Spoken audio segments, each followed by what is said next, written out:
Muy buenas tardes para todas y para todos. Bienvenidos a la sesión número 13 de la Cátedra Carlos Restrepo Piedrahíta. Continuamos con estos temas relacionados con la administración, el gobierno del Poder Judicial.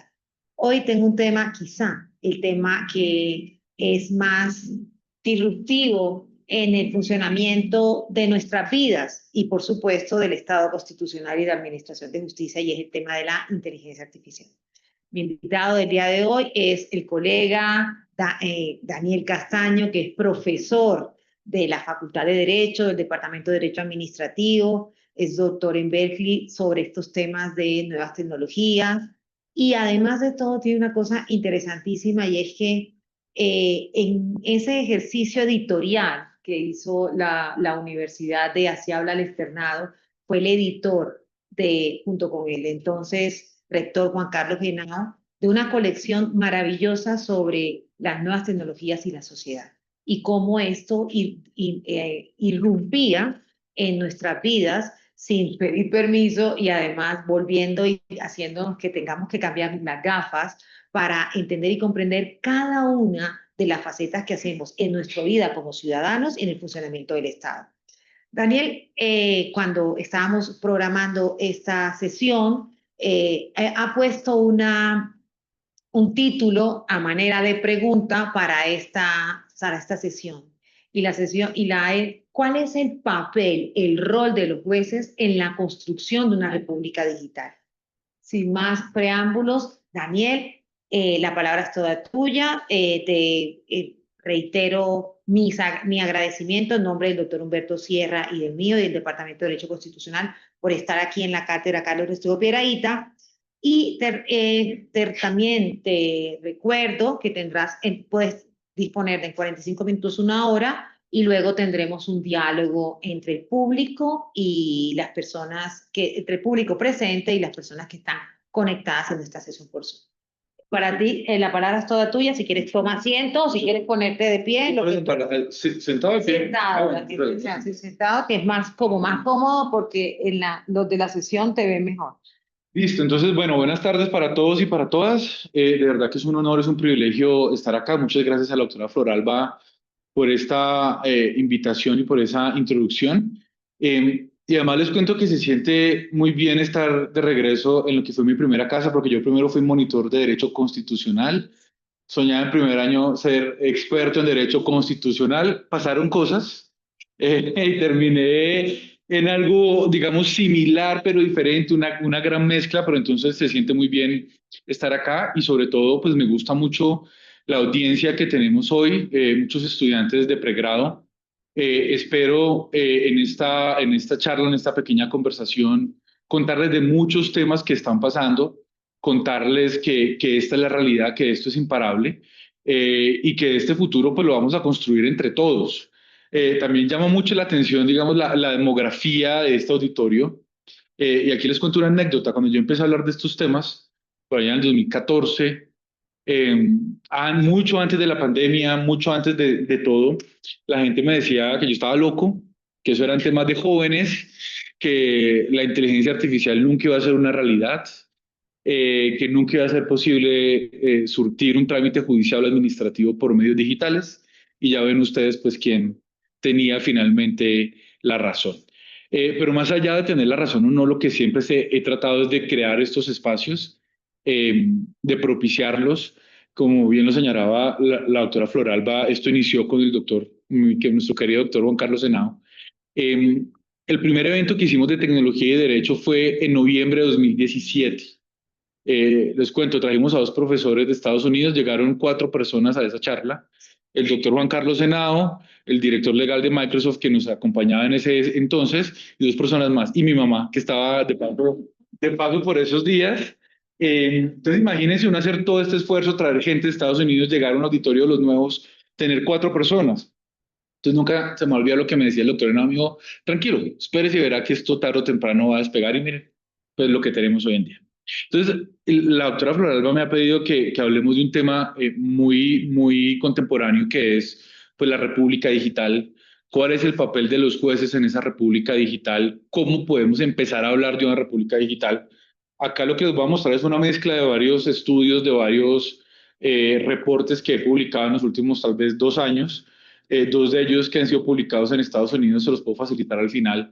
Uno que fue publicado por Stanford y otro que fue publicado por UC Davis sobre justicia digital y cómo esa naturaleza humana de los jueces pues va a jugar un papel trascendental en la interacción entre las máquinas y las personas.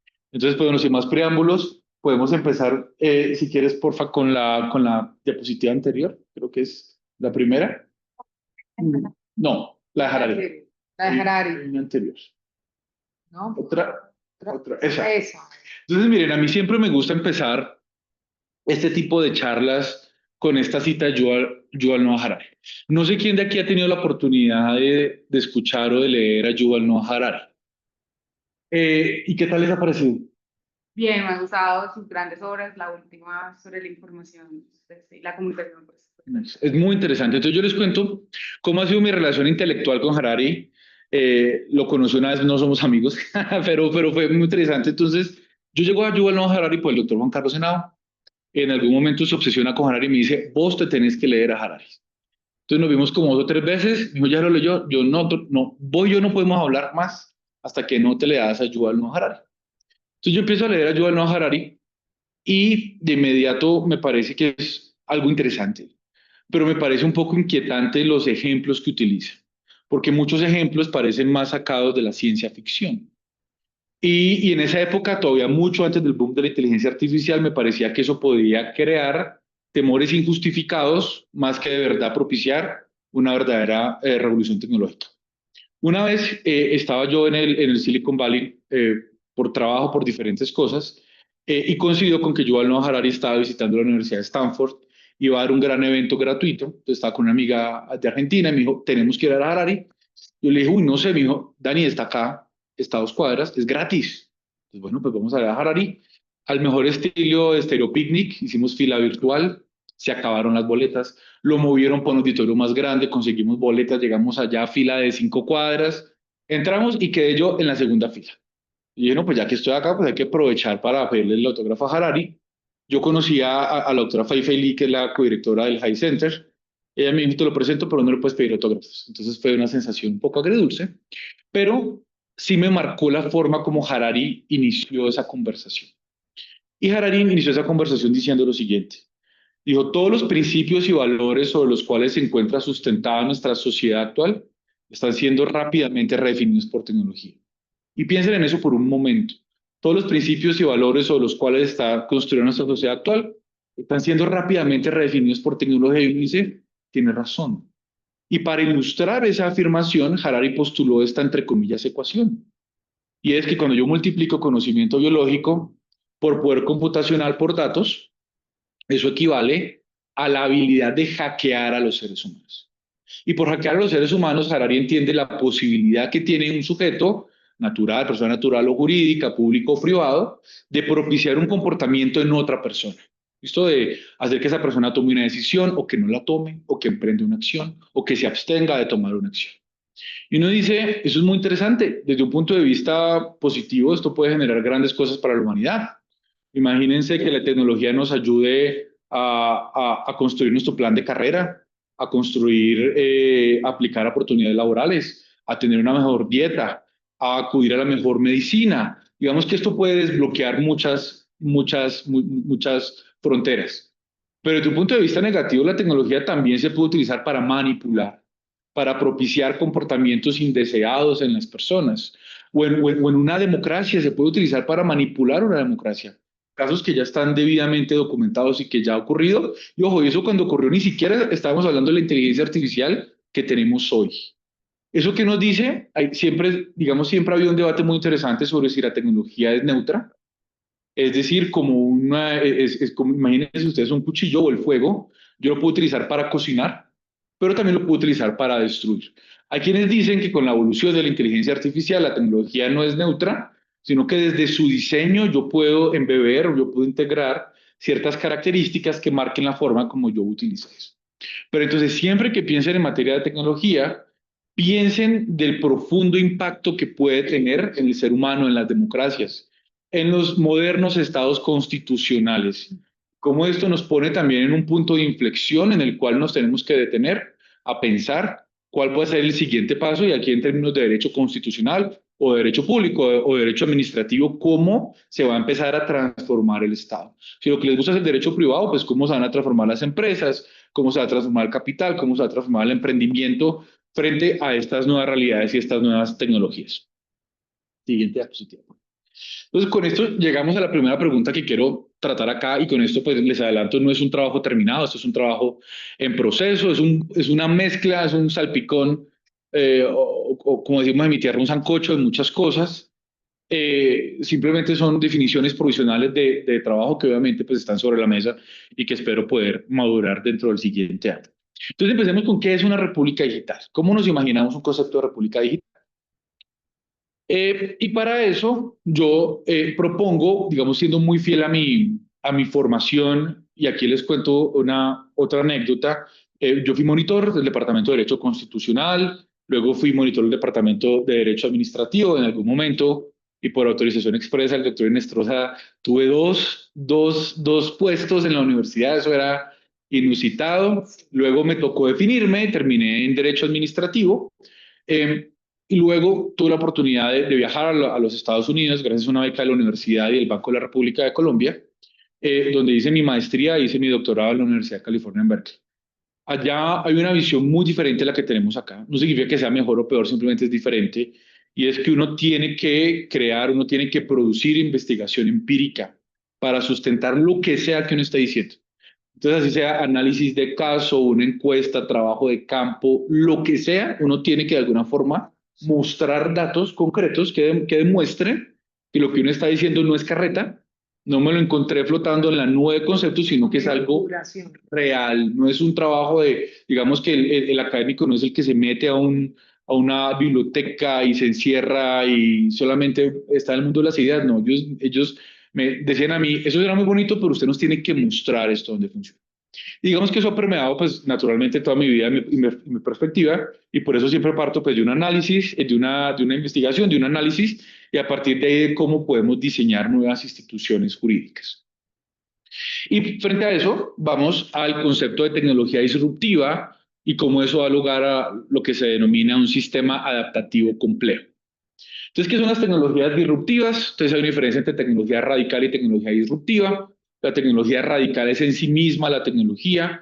Entonces, Big Data, que ya Big Data está un poquito viejito, entonces inteligencia artificial, blockchain, realidad virtual, computación cuántica. Esas son de suyo las tecnologías radicales. Pero cuando yo hablo de tecnología disruptiva, a eso le tengo que agregar un modelo de negocio, a un problema empresarial, un problema social que yo quiera resolver con esa tecnología, ¿listo? Y al respecto, si les interesa, aquí los voy a sacar del ámbito del derecho, muy fiel a una visión de Felix Frankfurter, que fue magistrado de la Corte Suprema de los Estados Unidos. Él decía, las grandes preguntas del derecho se encuentran más allá de los libros de derecho, entonces hay que ir, hay que ver otra cosa diferente. Incluso eso lo conecto con una recomendación que me dio uno de mis directores de tesis, Martín Shapiro, que se me olvidó el primer año de Derecho, pues uno se imagina que va a haber Derecho venteado. Le dice, no, usted vaya y escójase 2 materias que no tengan nada que ver con lo que usted haya hecho en la vida, afuera de la Facultad de Derecho. Vaya, explore, y eso fue lo que terminó llevándome por estos caminos de la tecnología. Entonces, miren más allá del derecho, exploren, investiguen.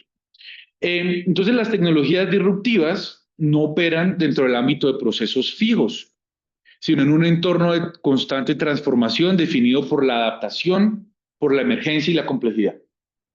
Y aquí yo me apoyo mucho en la teoría del pensamiento sistémico, puntualmente en 2 o 3 papers que ha publicado un autor, Michael Maussy, que es un profesor muy particular porque es profesor, pero a su vez es uno de los grandes inversionistas de private equity en los Estados Unidos y es experto en sistemas complejos.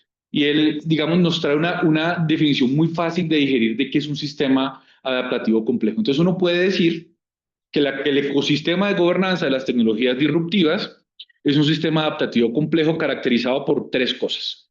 Uno, por la presencia de agentes heterogéneos. Entonces, ¿qué es muy importante? Hay diferentes agentes, diferentes personas, organizaciones públicas y privadas, países en el mundo, que no necesariamente están coordinados por definición, están descoordinados. que toman decisiones en constante evolución. Entonces hemos visto lo rápido que han avanzado las tecnologías. ChatGPT tiene su lanzamiento comercial en noviembre de 2022. Hoy ya estamos experimentando inteligencias artificiales multimodales, que significan las que pueden ver, escribir y escuchar. Y dentro de un año es muy probable, y esto se los digo, digamos, con un poquito de conocimiento de causa, no puedo hablar mucho de eso por temas de confidencialidad, pero es probable que el próximo año veamos los primeros sistemas generales de inteligencia artificial. Empecemos a ver las primeras superinteligencias, como inteligencias artificiales capaces de exceder al ser humano en todo, que tenga conciencia o que no tenga conciencia, nadie tiene ni idea, pero tal vez el próximo año, dentro de un año, vamos a estar discutiendo sobre los retos constitucionales de la superinteligencia para el Estado moderno. Eso se viene y es una realidad. Son sistemas que van a poder actuar con autonomía, que van a poder tomar decisiones, que van a poder interactuar con el entorno. ¿Listo? Entonces, primero, agentes heterogéneos que toman decisiones en constante evolución. Segundo, por las interacciones dinámicas entre dichos agentes. Y tres, por sucesos emergentes que no pueden preverse. Entonces, hay un gran contenido de incertidumbre. Y ese fue justamente mi tema de tesis doctoral. Y es cómo puedo regular algo que yo no conozco en un ambiente de incertidumbre. Entonces, ¿cómo regulo un objeto complejo en un ambiente de incertidumbre? Les cuento, esta no es la primera vez que la humanidad se enfrenta a esto, ya lo hemos hecho bien. En su momento, utilizar cinturón de seguridad en los vehículos era un sistema desconocido. Todo lo que pasó en materia de biotecnología, lo que ha pasado, por ejemplo, un caso en los Estados Unidos muy famoso sobre la leche chocolatada. ¿Cuántos gramos por litro de chocolate debe contener la leche para considerarse achocolatada y no convertirse en un problema de salud pública? ¿O cuántos minutos y a qué temperatura tengo que cocinar el pescado para que pueda ser, digamos, que sea agradable al gusto y que no, a su vez, lleve a la bancarrota a las empresas? Entonces, siempre hemos tenido problemas de complejidad y lo hemos hecho bien. Entonces, eso es lo importante. Hay muchas personas que hablan de tecnologías como si estuviera arrancado en el 2022. Podemos ver hacia el pasado. El derecho constitucional, el derecho administrativo tienen mucho que decirnos. El derecho de precaución, los derechos colectivos, en gran parte son reacciones a esto. En su momento, hace muchos años, que estaba trabajando en un proyecto de acciones populares con el doctor Santofimio, encontré una cantidad de acciones de tutela sobre el principio de precaución, con unos casos de Ecopetrol. O sea, vale la pena revisar eso para que se den cuenta que esto no es algo nuevo, sino que esto viene y que tiene, digamos, mucha trayectoria en el derecho.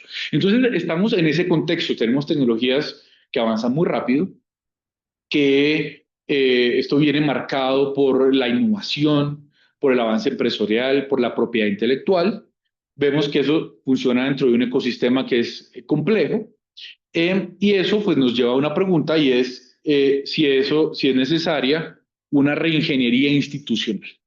Y aquí yo he preparado algunas frases que son provocativas. La idea es que sean incómodas, porque de eso se trata el debate académico. Y la primera afirmación es, y lo hablo desde mi experiencia, desde lo que yo he podido investigar y trabajar, porque no solamente investigo, sino trabajo con muchas de estas compañías a nivel nacional e internacional, y es que, a mi parecer, las instituciones legales actuales son en su mayoría, y desde una perspectiva de diseño institucional, reliquias de una era ya extinta. ¿Por qué? Porque esas instituciones fueron diseñadas con ocasión de las revoluciones liberales y han sido refinadas durante las primeras 3 revoluciones industriales.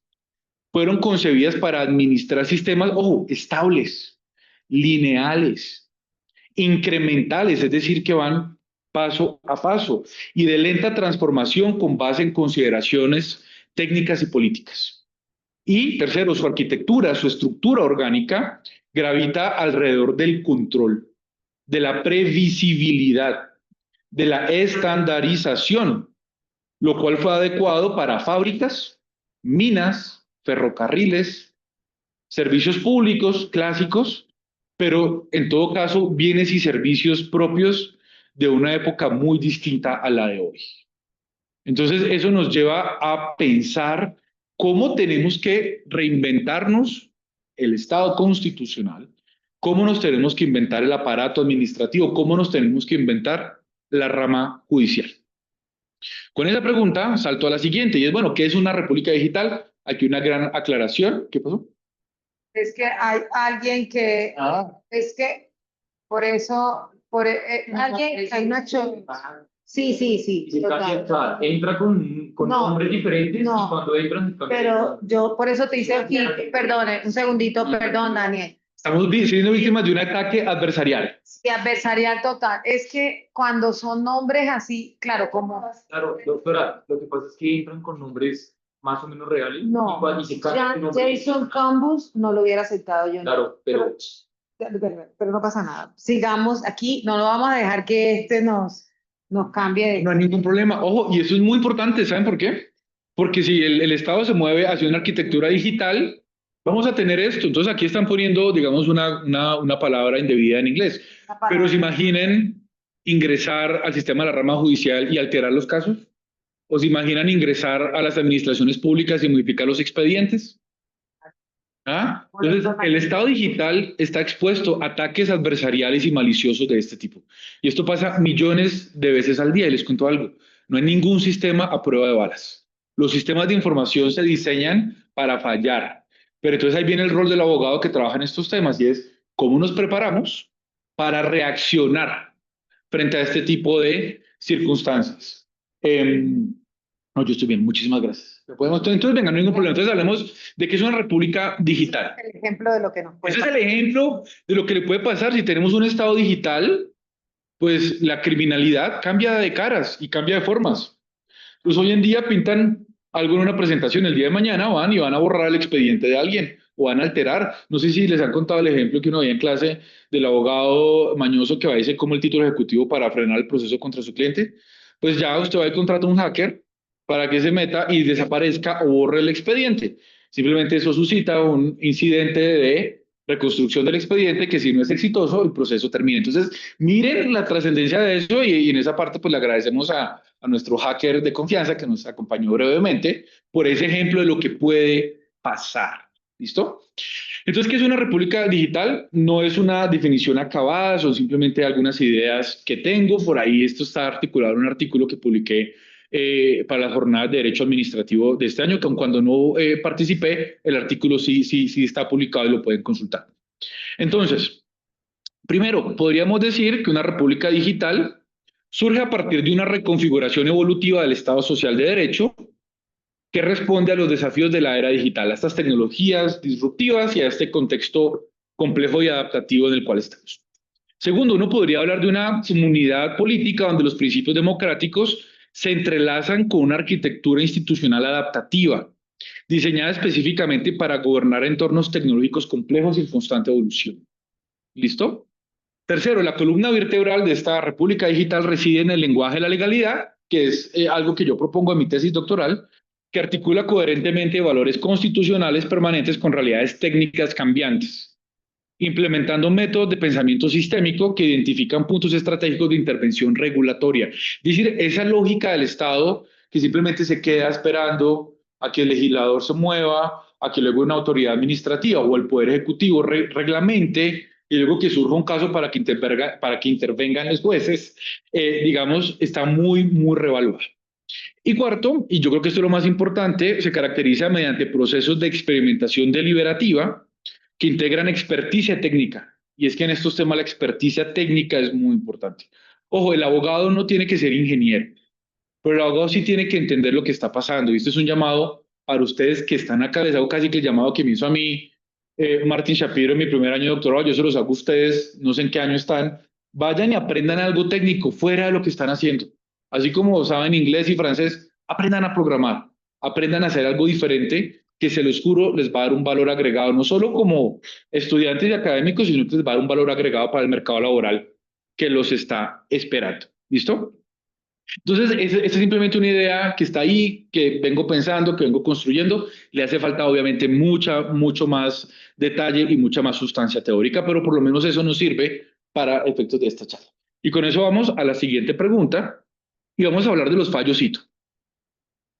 Y es ahí donde empieza la indagación. Esto ya no es un tema de ciencia ficción, ya no es un tema ajeno, es un tema real. Ya tenemos fallos hitos donde las altas cortes están empezando a hablar de tecnología disruptiva, donde la Corte Constitucional se ha pronunciado en menos de un año 2 veces sobre inteligencia artificial y además está la búsqueda de más casos.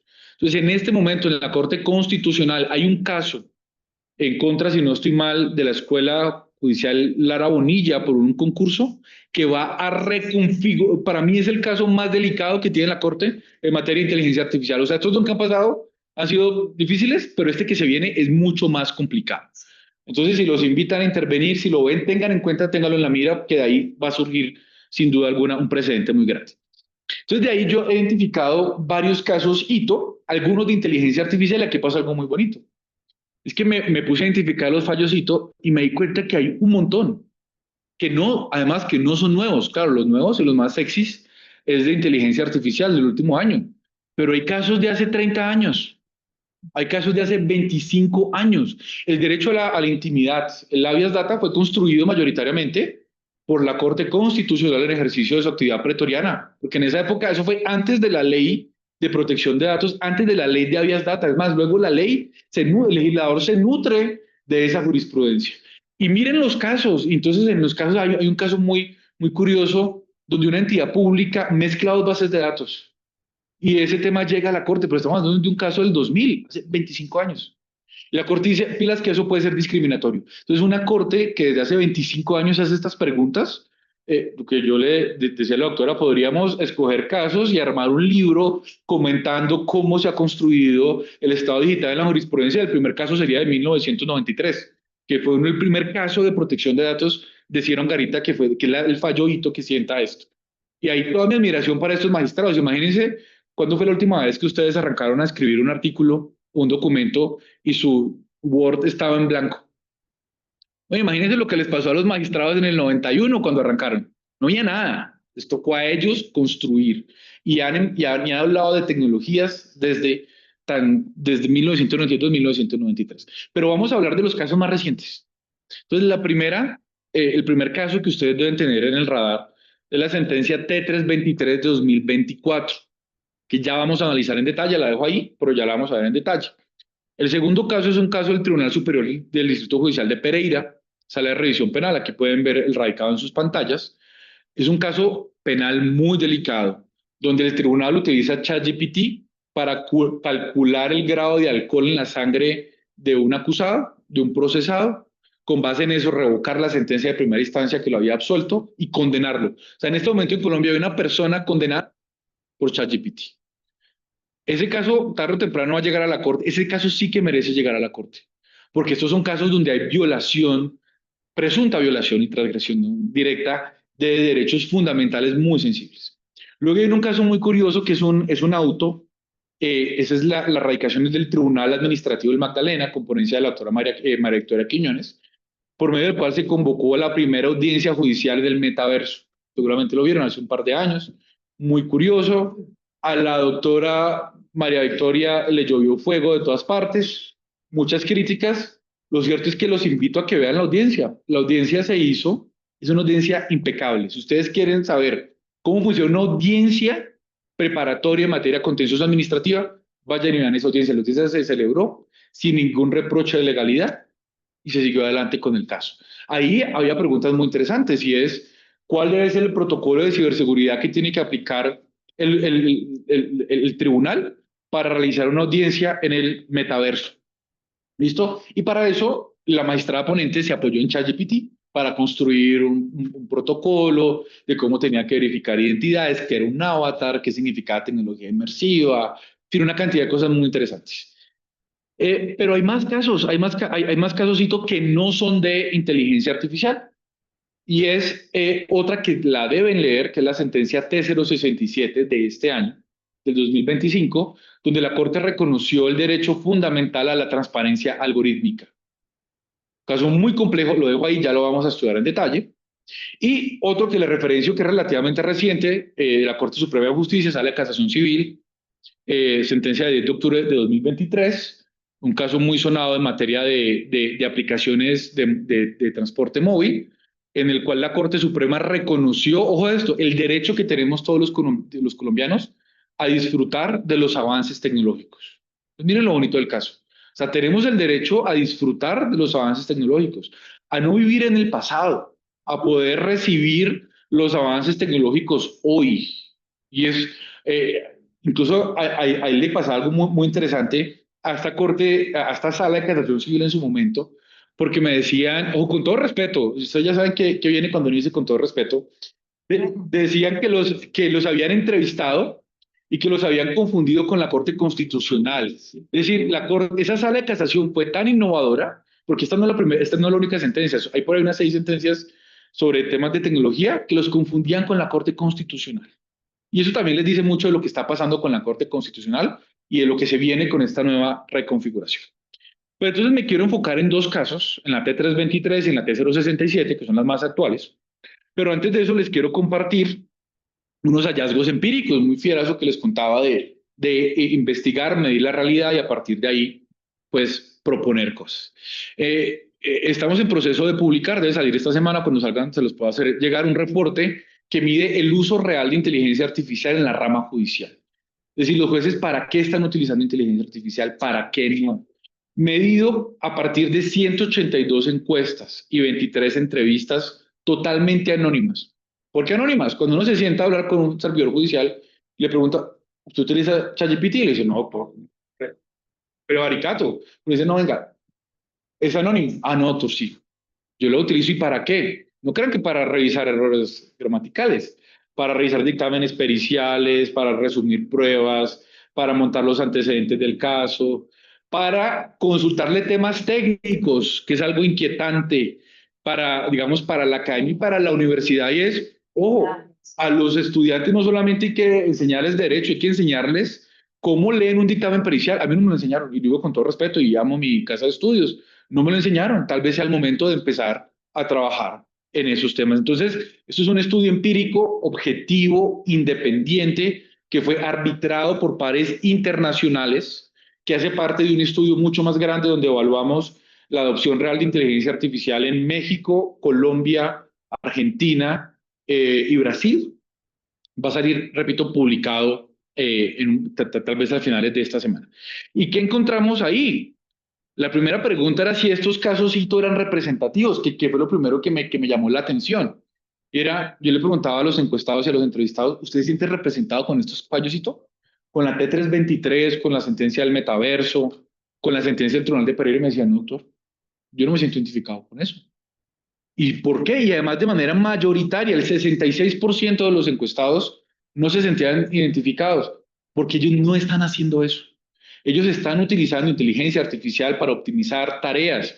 Entonces, en la carrera uno le enseñan la gran labor de la jueza, del juez, como aquel que entiende los hechos, recoge pruebas, agota un proceso, respeta el debido proceso y al final resuelve un litigio con base en una sentencia. Pero detrás de eso hay un despacho judicial que es una unidad donde yo tengo recursos humanos, tengo recursos físicos, tengo recursos tecnológicos, les adelanto, están reventados. Mucho la congestión judicial no tiene ni por dónde caminar, no tienen cómo respirar. Si ustedes conocen a algún funcionario judicial, escríbanle un domingo en la noche, escríbanle, hola, ¿qué hace? Les va a decir, no les va a decir estoy en cine, les va a decir aquí proyectando o aquí leyendo sentencias. O sea, no es por perezosos, ellos hacen lo mejor que pueden, pero la vida no les da. Y como consecuencia de ese ahogo operativo en el que están, han recurrido a diferentes herramientas para, lo que les digo, hacer la vida un poco más eficiente. Entonces, búsquedas jurisprudenciales, redacción, análisis probatorio, que es delicado. Entonces, en muchos casos, ustedes terminan con 2 o 3 dictámenes periciales médicos sobre una cirugía muy complicada. Pues hay magistrados de tribunal que le cargan los dictámenes y dicen, ChatGPT, explícamelos. Cuéntame cuál tiene la razón. Eso es muy delicado. Claro. Es muy delicado porque ChatGPT o Gemini o la herramienta que sea alucina mucho. Una alucinación es cuando la máquina produce un resultado que no es correcto, bien sea porque está desconectado de la realidad o porque está desactualizado o porque está tergiversando lo que sea que le están contando. Entonces miren lo bonito, estos grandes casos que la Corte Constitucional dice es que esto es grave. Ojo, y en esta T323 yo la he criticado mucho y la sigo criticando y la seguiré criticando, porque en ese caso no hubo ninguna violación al debido proceso. Es una sentencia de 400 páginas. Entonces la Corte dice, aquí no hubo ninguna violación al debido proceso, pero creemos que esto es muy importante.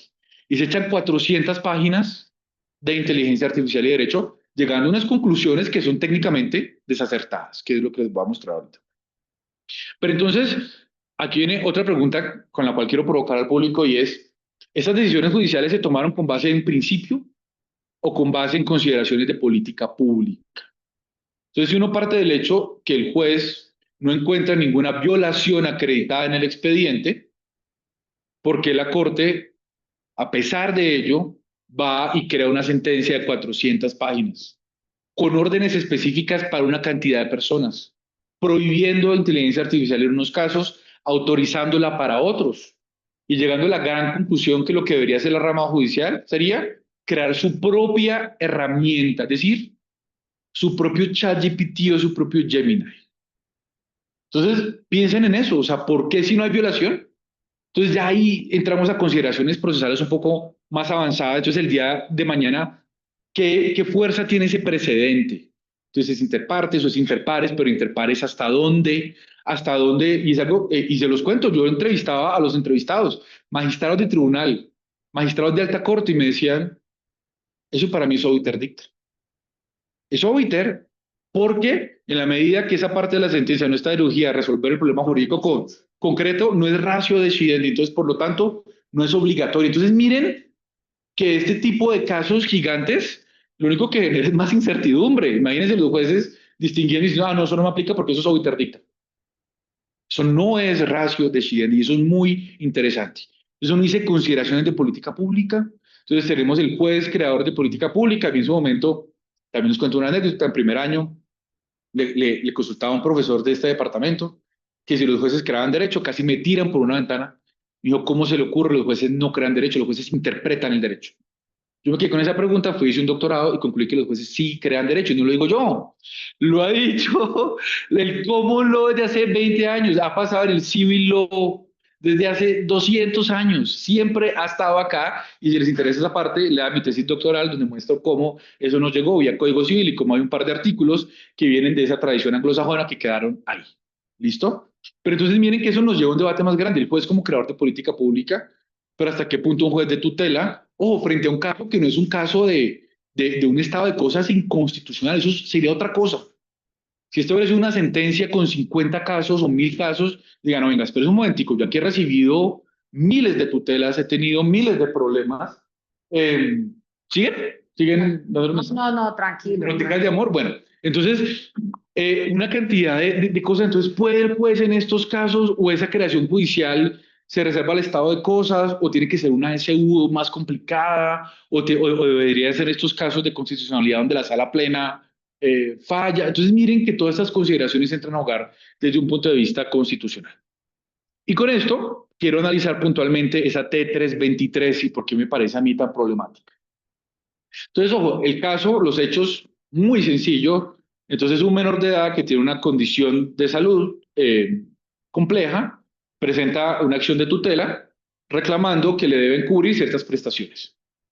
En primera instancia, el juez de tutela le dice, tiene toda la razón. Además, se cumplen todos los requisitos. Es vulnerable, madre cabeza de familia, no tiene empleo, todo, todo. Una sentencia de 3 páginas, que me parece muy sano y está todo acreditado. Denle al niño, páguele lo que le está pidiendo, que no es otra cosa que el transporte y las cuotas moderadas. Entonces, el accionado presenta la tutela, la apelación, llega a la segunda instancia.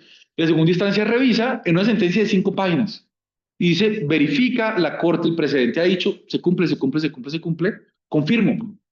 Pero ¿sabe qué? Yo le quiero preguntar a ChatGPT cómo él hubiera resuelto este caso, en aras de esa experimentación que me permite la ley 2213, que es esa ley que convirtió el decreto 608 806 en legislación permanente. Dice, yo creo que lo puedo hacer. Y dice, ojo, la máquina no está decidiendo, soy yo. Y él es transparente, él copia y pega los pantallazos, los prompts, todo está ahí y ya está. Pues esto desata una tormenta mediática. A este juez lo acusan de prevaricar. El caso, claro, es enviado a la corte en principio no lo revisa y un grupo de personas le hace lobby a esto. Dice, usted tiene que revisar esto porque es muy importante. La corte lo escoge. Entonces yo recuerdo que recién la corte lo escoge, yo publico una columna en ámbito jurídico y le digo a la corte, Pues corte, usted no debió haberlo escogido, pero sabe que en aras del derecho procesal constitucional, empiece la sentencia explicándonos cuál es el derecho vulnerado concretamente en este caso que lo habilita usted para actuar. Claro, entonces ahí entra, no es que el juez de tutela no está limitado a eso, lo puede ver todo, no hay ningún problema. La Corte dice, no, efectivamente aquí no hay nada, aquí no hubo violación del debido proceso, aquí no hubo violación de ningún derecho fundamental. Pero yo creo que esto es muy importante. Muy importante. Sentencia de 400 hojas. Disertación académica. Oh, lo peligroso. Yo soy académico, pero también tengo un pie en la realidad.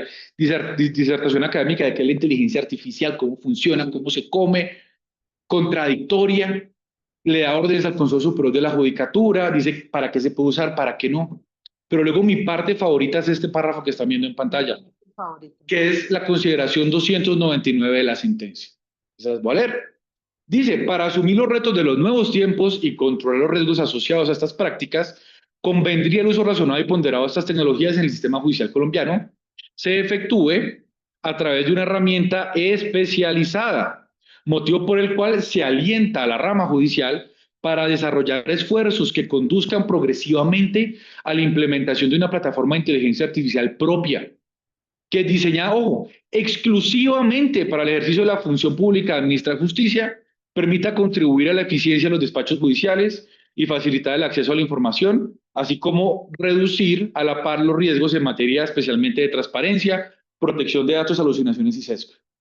Entonces uno dice, mire, con todo respeto, si la rama judicial no ha podido crear un expediente judicial ordenado desde 1996 por el legislador, ¿qué nos hace pensar que la rama va a poder desarrollar un ChatGPT propio? ¿Con qué lo van a mantener? ¿Quién lo va a entrenar? ¿Cuáles van a ser esas salvaguardas? ¿Con qué recursos? Pues nos deja muchas dudas. Entonces ahí uno dice, con todo respeto, esta es una alucinación judicial. Y es, la Corte se despega de los hechos, se despega del derecho y se despega de la técnica. Y termina dando una orden que es, ojo, imposible de cumplir. Es imposible de cumplir. Y los invito a que lean esa sentencia. Y luego enfoquémonos en la T067-2025. Caso muy sencillo. Además, el protagonista es uno de nuestros queridos profesores y amigos, el doctor Juan Carlos Upegui. En su rol estelar de sociedad civil, inicia una acción de tutela. Paisano, lo quiero mucho, hemos hablado de esta sentencia 1000 veces. Inicia todo un proceso en contra de la Corona. Y el profesor Upegui estaba muy preocupado por la Corona. Todos lo estábamos, todos los que sabemos de tecnología. Sabíamos, oiga, ¿qué pasa con nuestros datos? ¿Dónde están? ¿Quién los tiene? ¿Con qué los están mezclando? ¿Qué pasa si el dato, si esa base de datos que además se articulaba, ustedes no sé si lo saben, hay una base de datos que la administra o administra el Instituto Nacional de Salud, con todas las pruebas PCR que ustedes les hicieron y los resultados? Entonces, el COVID es una enfermedad en gran parte experimental, no sabemos qué va a pasar. ¿Qué pasa si el día de mañana no va a sacar un crédito y el banco dice, uy, compañero, pero usted le dio COVID 5 veces, se repasó todas las variantes? ¿Y qué pasa si dicen, no, es que a aquellas personas que experimentaron COVID morir en 3, 2, 1. tuvo una reducción de la expectativa de vida? O le estoy poniendo un caso muy académico, pero ¿qué va a pasar con eso? Entonces, movido con eso, el doctor Upegui inicia un litigio constitucional en contra del Estado colombiano y el doctor Upegui, con mucha estrategia, aquí simplemente pues eso se aplaude. El litigante propone y ya es cuestión de si uno logra convencer al juez. El doctor Upegui lo convenció y le dijo, ¿sabe qué? Usted me tiene que dar a mí el código fuente de la Corona para yo poder inspeccionarlo, examinarlo. Necesito transparencia algorítmica. Entonces esto surte todas las instancias. En las dos primeras instancias no pasa nada, los jueces dicen no hay lugar, se rechaza la tutela, se desestima, sube a la Corte. Y la Corte dice, no, ¿sabe qué? Aquí sí hay un derecho de transparencia algorítmica. Pero además pasa algo muy particular. La Coronap no tenía ninguna función de inteligencia artificial. La Coronap solamente recolectaba unos datos, teníamos cosas muy delicadas, y era que con el Bluetooth activado y el Wi-Fi activado, podían crear una red de contacto. Es decir, si nos conectábamos todos a la red del externado, la Coronap podía triangular eso y saber que nosotros habíamos estado acá. Entonces hay temas de intimidad delicados. Hay temas de intimidad delicados, ¿listo? Pero no tenía ninguna función de inteligencia artificial, ya no tomaba decisiones por nadie. Entonces, a pesar de ello, ahí arranca la cruzada de la Corte. Entonces la Corte empieza explicando qué es un algoritmo. Dice, un algoritmo es un conjunto de instrucciones para resolver un problema.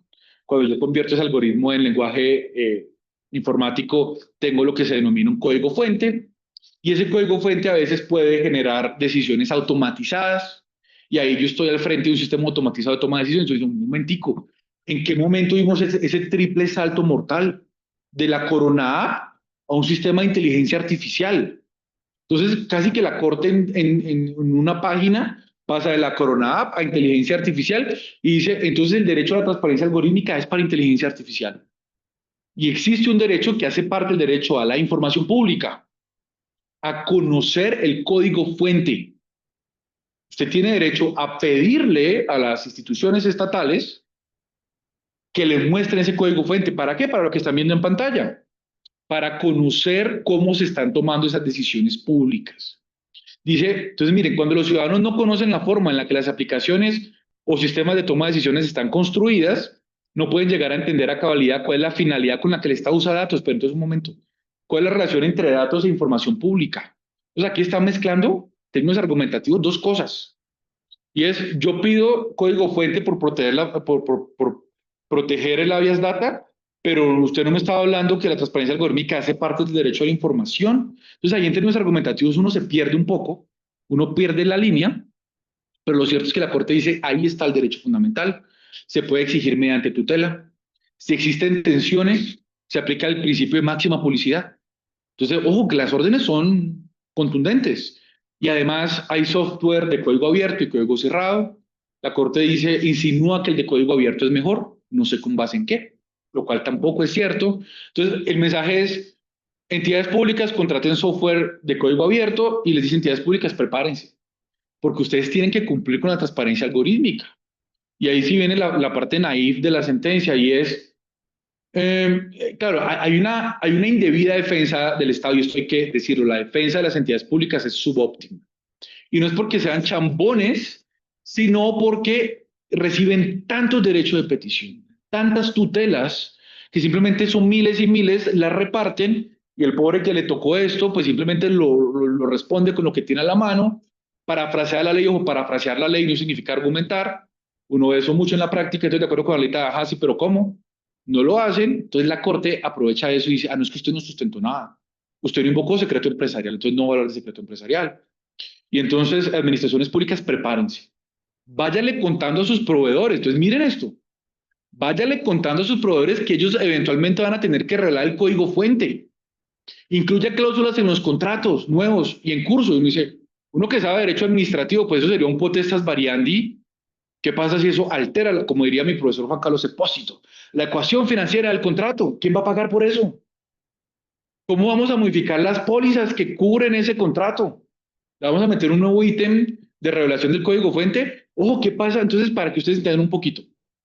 En tecnología, la innovación funciona de esta manera.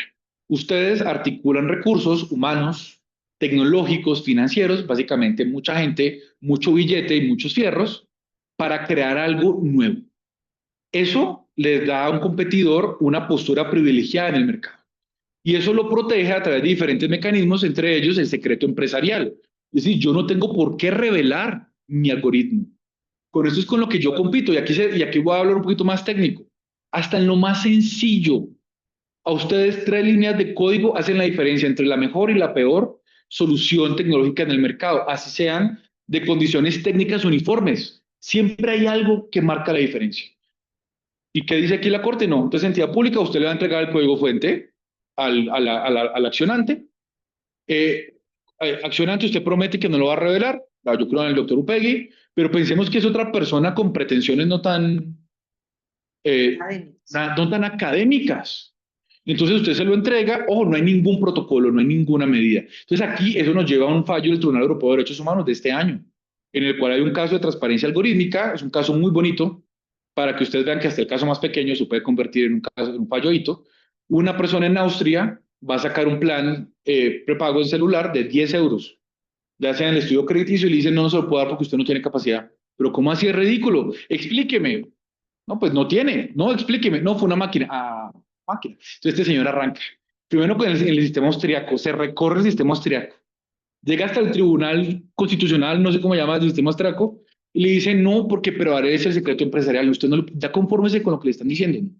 Pues va al sistema europeo, sube al tribunal, usted sí tiene derecho a transparencia algorítmica.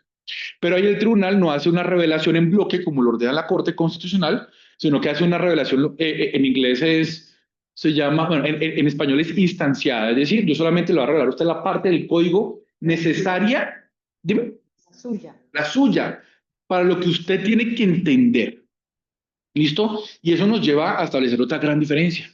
Una cosa es el derecho a la transparencia algorítmica, a entender cómo funciona. Otra cosa es el derecho a obtener una explicación que está consagrado en el artículo 20 o 22 del GDPR. O sea, en Europa, esto es un derecho reconocido, listo, además con un órgano judicial que lo hace efectivo. Aquí no tenemos nada de eso, aquí en Colombia no hay derecho a obtener una explicación, ni tampoco hay transparencia algorítmica, listo, eso puede cambiar, la labor de la Corte es actualizar, se lo reconozco. Pero miren que aquí la Corte toma elementos del derecho a obtener una explicación, lo mete dentro de un argumento de transparencia algorítmica y luego dice que los algoritmos que utiliza el Estado son documentos públicos. Y sigamos con la siguiente diapositiva, que es tal vez la parte más complicada del fallo. Dice, si bien no existe un marco vinculante en ese sentido, ni una posición unificada en términos jurisprudenciales, si hay una tendencia en el ámbito comparado de considerar que el código fuente de los tratamientos algorítmicos que usan las aplicaciones informáticas de las entidades públicas constituyen documentos públicos. Oiga, yo no sabía que las tendencias eran una fuente del derecho.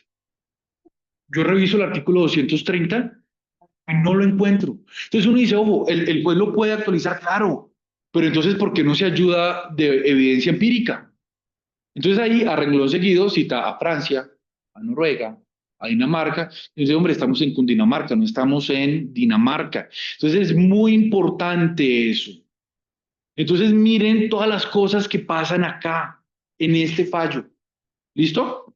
Igual que lo importante, habrá que ver, es un precedente de una sala de decisión. Lean la aclaración de voto del magistrado Ibáñez, donde él dice, yo no, no entendí por qué no salvó si no estaba de acuerdo. Dice, yo no estoy de acuerdo, porque es que esto no debería, y aquí ya vienen los temas con los que va a conectar, porque esto no es un tema de tutela, esto es un tema del legislador. Interesante.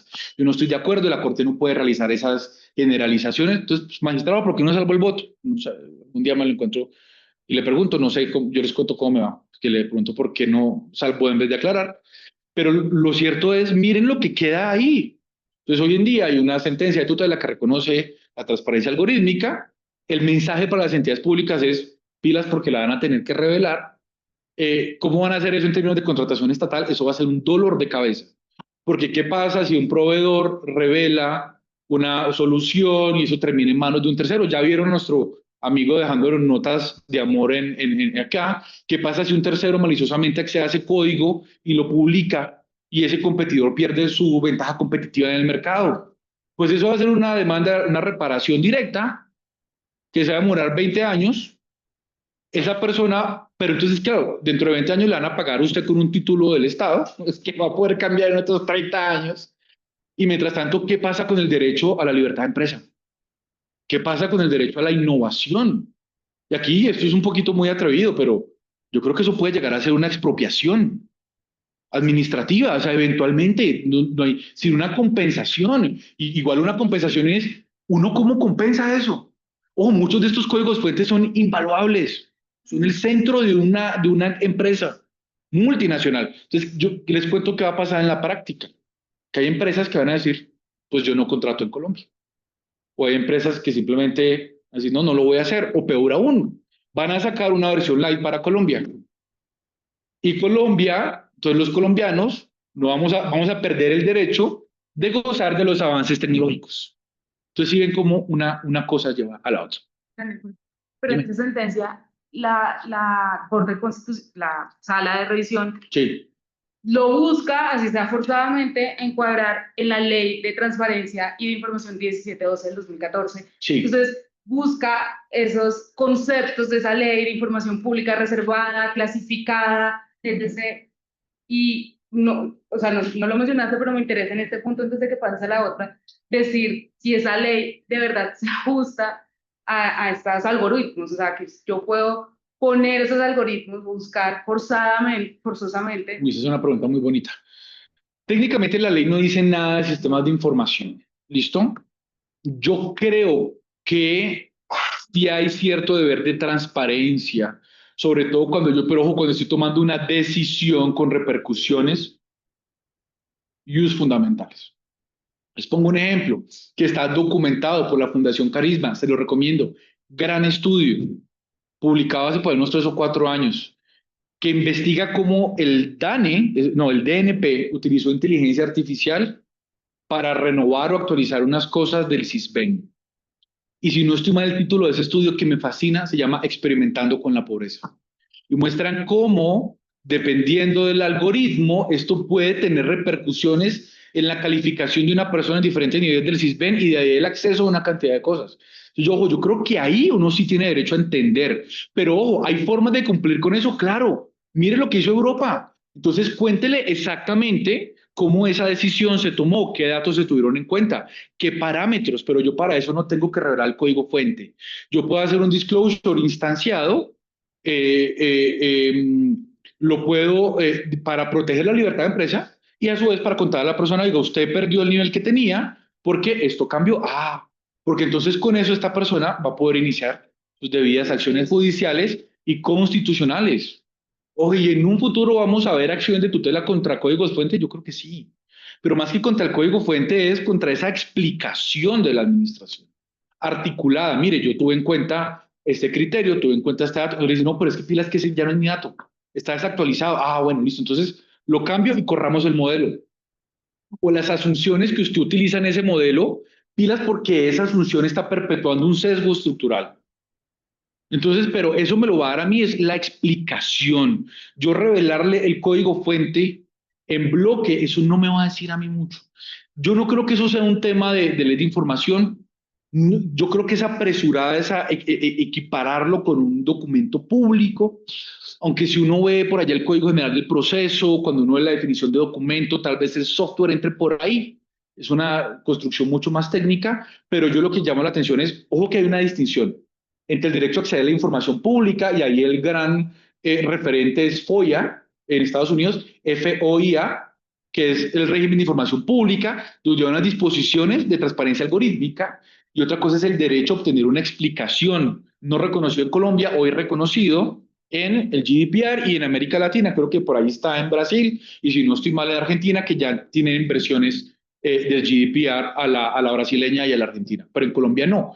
Ojo, sería muy interesante que la Corte avanzara por eso, pero también teniendo muy en claro, cómo yo protejo el secreto empresarial. Entonces, hay formas de hacerlo. Siempre hay formas de hacerlo, porque yo no puedo decir, como yo lo quiero ver todo, entonces voy a acabar con la libertad de empresa, se va a ir la innovación del país, y entonces vamos a quedar nosotros a oscuras, sino que es muy importante también. Y de ahí una de las preguntas con las cuales quiero ya empezar a concluir para abrir a la discusión. Y es, bueno, lo primero es que no hay duda que los jueces son garantes de la Constitución, de la libertad, del Estado de Derecho, principio de legalidad, no hay duda de separación de poderes, los jueces son los últimos garantes de eso. ¿Hay temas de legitimación democrática en estos casos? Eventualmente. Los jueces pueden ser políticamente responsables, más o menor, en mayor o menor grado respecto a una autoridad administrativa del Congreso. Eso es un debate, es el debate contramayoritario, muy estudiado por Jeremy Waldron. Se lo recomiendo, muy bonito. Pueden carecer eventualmente los jueces de legitimidad democrática para tomar decisiones de política pública sobre futuros tecnológicos y sus consecuencias. Ojo que la consecuencia no es simplemente, ya ahí está, le abrí el código. Hay consecuencias sociales, culturales, políticas y económicas. Entonces, tienen los jueces esa legitimidad democrática para tomar este tipo de decisiones con base en un caso de tutela simple o requiero, no, simple, digamos, no es cualquiera, sino para compararlo con un estado de cosas mucho más complicado o una sentencia C o una SU donde diga, es que yo tengo 2000 casos del CISBEN. Entonces, ¿cómo juega ahí la legitimidad? No sé, simplemente les quiero dejar esas preguntas. Limitaciones procesales.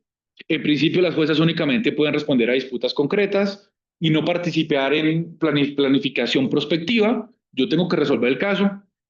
Cuando yo estaba haciendo mi doctorado, en algún momento dicté una materia en una maestría que se llamaba Creación Judicial de Política Pública, y lo que hacía era mostrar 5 casos donde la Corte había creado política pública y mostraba cómo la Corte, por estar creando política pública, se había olvidado de reparar los derechos individuales que habían dado el caso. Entonces, a veces la Corte se deja llevar por el ego y le interesa más el gran caso y luego con todo respeto y luego viajar diciendo que yo fui el ponente de la sentencia, ¿qué pasa? Me los encuentro en otras partes, o que reparar aquí, entonces hay un caso de población carcelaria. Yo decía, pero estos dos pobres, ¿qué les dieron? La Corte no ordenó nada concreto para ellos. Entonces miren que hay unas tensiones procesales muy, muy, muy fuertes. Carecen mecanismos de participación pública, entonces hacen estas audiencias masivas donde le dan a uno 15 minutos.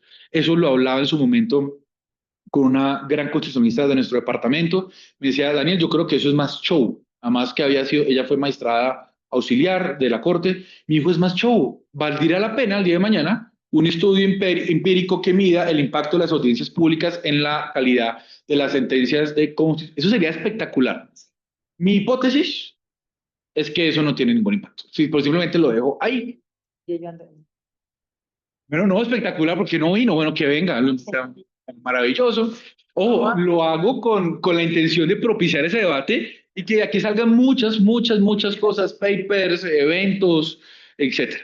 Entonces, en principio, los jueces tampoco no pueden crear marcos regulatorios integrales. Yo puedo resolver el caso concreto. Y ojo, y hay sentencias espectaculares. La sentencia de la salud. El juez se siente y crea una política pública completa. Y habrá muchos más.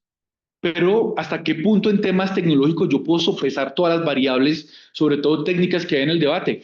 Y aquí les hablo desde el derecho procesal constitucional. ¿Está diseñado ese procedimiento constitucional para ese debate técnico en sede de tutelas? No sé, ahí les dejo también la pregunta. Yo aquí simplemente estoy disparando, como dirían ahora, factos, ¿cierto? Bien. Luego hablemos de experiencia y experticia técnica. Entonces, ¿es posible que las juezas carezcan del conocimiento técnico necesario? Es posible. ¿Es complejo desarrollar rápidamente ese conocimiento? Es muy posible.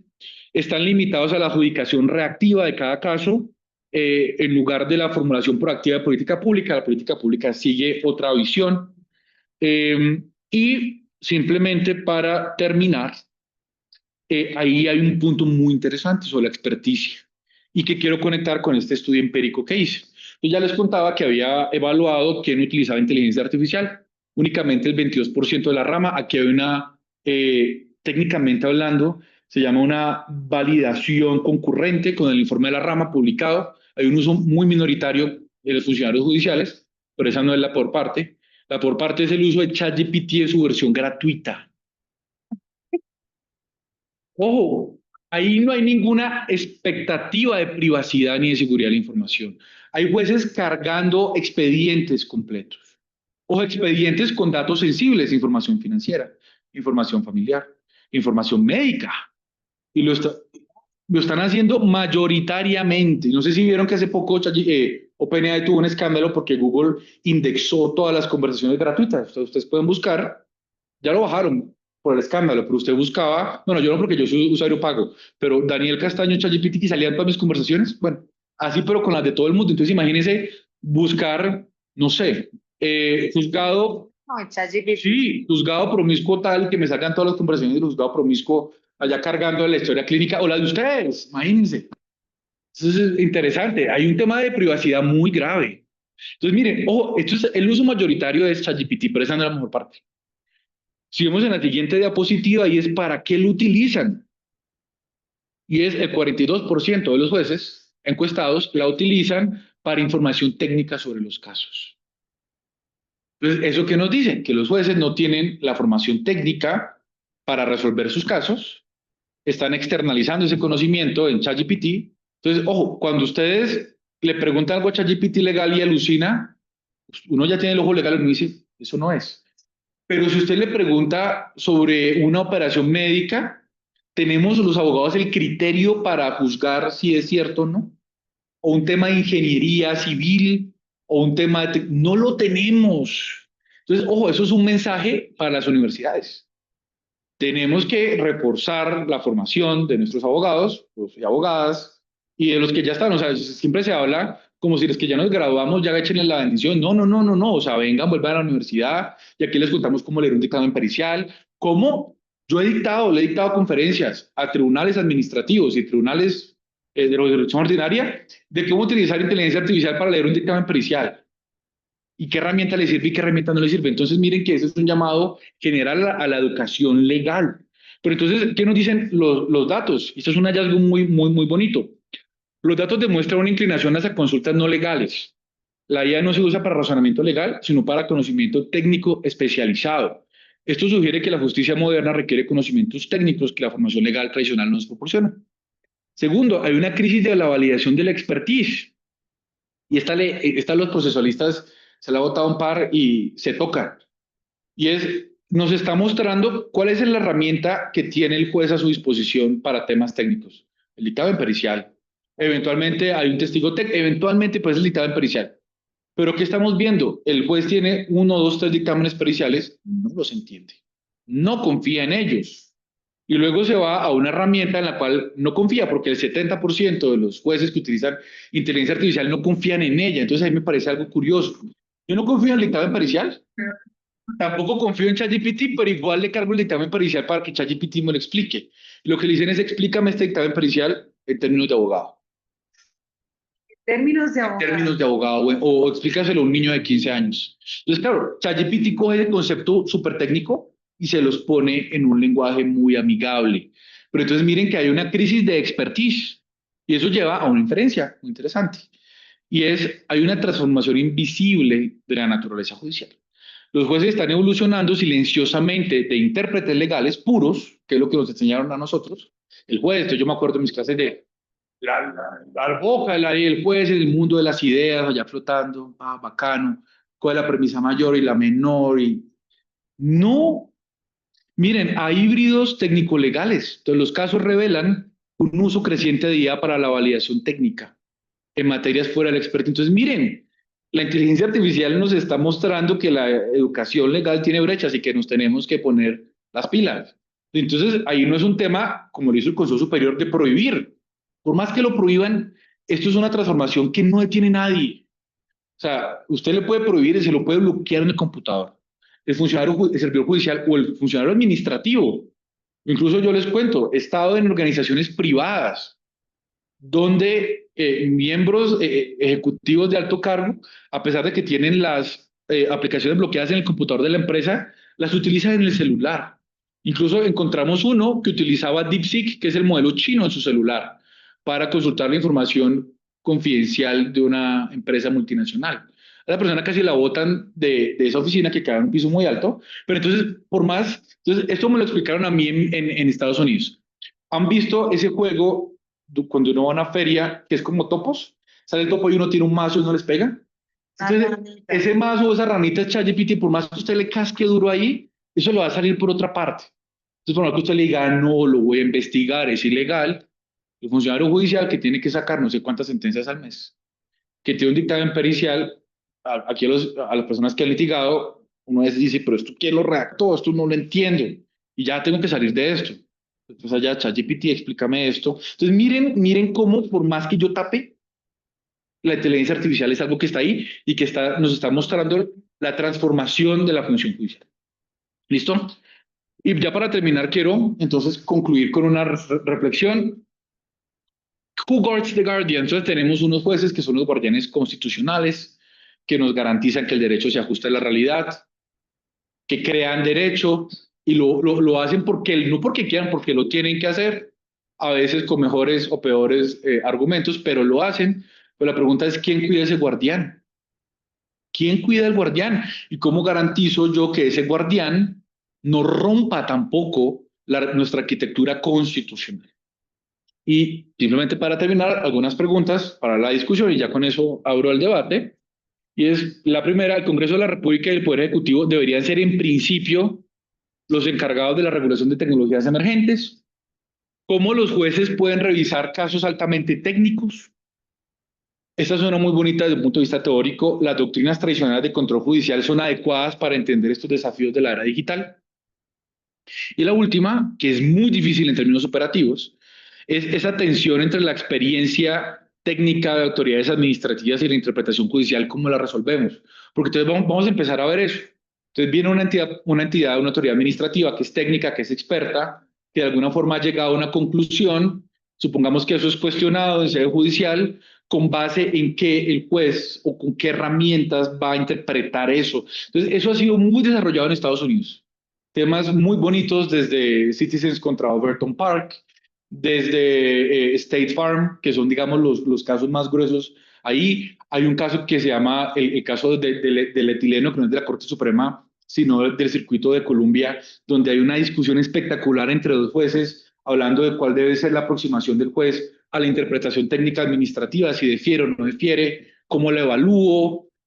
No sé, aquí en Colombia no hemos tenido esos debates, pero yo creo que todo esto nos va a dar lugar a eso. Entonces, pues ya con eso, Sí, sí. la palabra.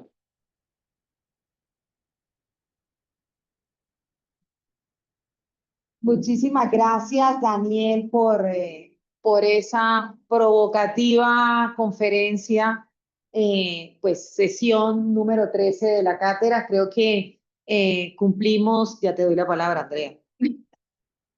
Muchísimas gracias, Daniel, porque creo que cumplimos eh, con esa idea de provocar y de realidad ver, no hay muchas respuestas, sino muchas preguntas que nos deja tu exposición frente a particularmente cuál es el papel, el rol que tiene que tener el Estado constitucional. Tenemos que pensar, y me quedo con esa inicio o propuesta de conceptualización que trae del tema de la República Digital como la reconfiguración del Estado Social de Derecho que responde a los desafíos de la tecnología contemporánea, que se dice muy rápido, pero que genera es una manera de, tal vez no, sí, estoy completamente segura como lo que tú dices, y es que la estructura del Estado constitucional liberal, que sobre lo que se ha cimentado el funcionamiento del Estado,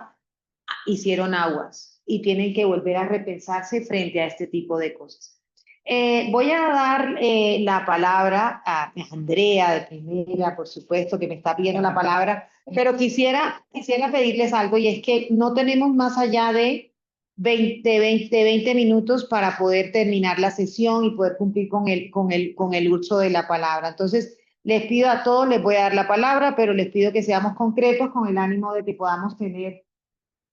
podamos tener una ronda de preguntas y poder decir, a todos les quiero decir que a las 19 personas que han estado conectadas en la sesión, les quiero pedir que si tienen preguntas las pueden poner por el chat y yo les ayudo a formularlas al profesor Daniel Castaño. Y también contarles que en la página de la Instituto de Estudios Constitucionales estará la presentación, el audio y todos el material maravilloso que Daniel me ha compartido, que le voy a preguntar cuál de eso, porque algunos están en trámite de publicación, pero cuál de eso podemos determinar. ¿Listo? Entonces, vamos, Daniel, si te parece, vamos a dar, yo agrupo las preguntas y tú después tienes Claro que sí. una manera de decir frente a esto. Doña Andrea Robles. Luego de Andrea Robles es Jerónimo, Nicolás, Mario Espíritu, Investigación, análisis. y luego yo te digo algo de No tocar. de los de anotación. No, sí. Sí, preferiría que vinieran hacia acá porque hemos tenido problemas, sobre todo con los que están conectados que se pierden mucho. Se pierden mucho. Vengan O para sea, acá. Andrea, luego viene Jerónimo, si quieres, pues haciéndote aquí al lado de Andrea, por favor. Dale, Andrea. Son 4 preguntas, pero súper rápidas. La primera es la experiencia de Estonia, ¿sí? En esa investigación y análisis, porque llamo Estonia, porque es el estado más digitalizado con ciudadanía digital y, por supuesto, el campo judicial también tiene, es el más avanzado en ese campo. Entonces, ¿qué experiencias o qué highlights podemos sacar de Estonia? Y segundo es si el uso de la república lo utilizaste de manera equivalente a Estado, porque a veces es República Digital, otro es Estado Digital, y yo creo que eso es esencial. Es decir, república como manera de organización de esa cosa pública que tenemos una decisión de poder, es, digamos, quisiera escucharte sobre ese particular. La tercera es, claro, nos hablas de la Administración de Justicia, entendida como usualmente tenemos la Administración de Justicia desde la rama judicial o como un poder del Estado, pero ahorita muchos conflictos se están la Administración de Justicia están haciendo esas big techs, ¿cierto? Como YouTube Studio y demás, cuando deciden sobre el contenido, sobre videos, y lo cierto es que quienes están tomando esas decisiones no son humanos. Y entonces, en esta exposición, no sé, cómo está trabajando ese campo de administración de justicia particular por parte de los particulares no humanos. Y la cuarta pregunta tenemos, pero bajar O sea, así. IA por privados, en funciones judiciales, como con arbitraje con IA. Arbitraje. Ah, ese es bonito, ese todo me gusta. Sí. Y la cuarta pregunta es, claro, hay una tensión entre tecnocracia y democracia evidente.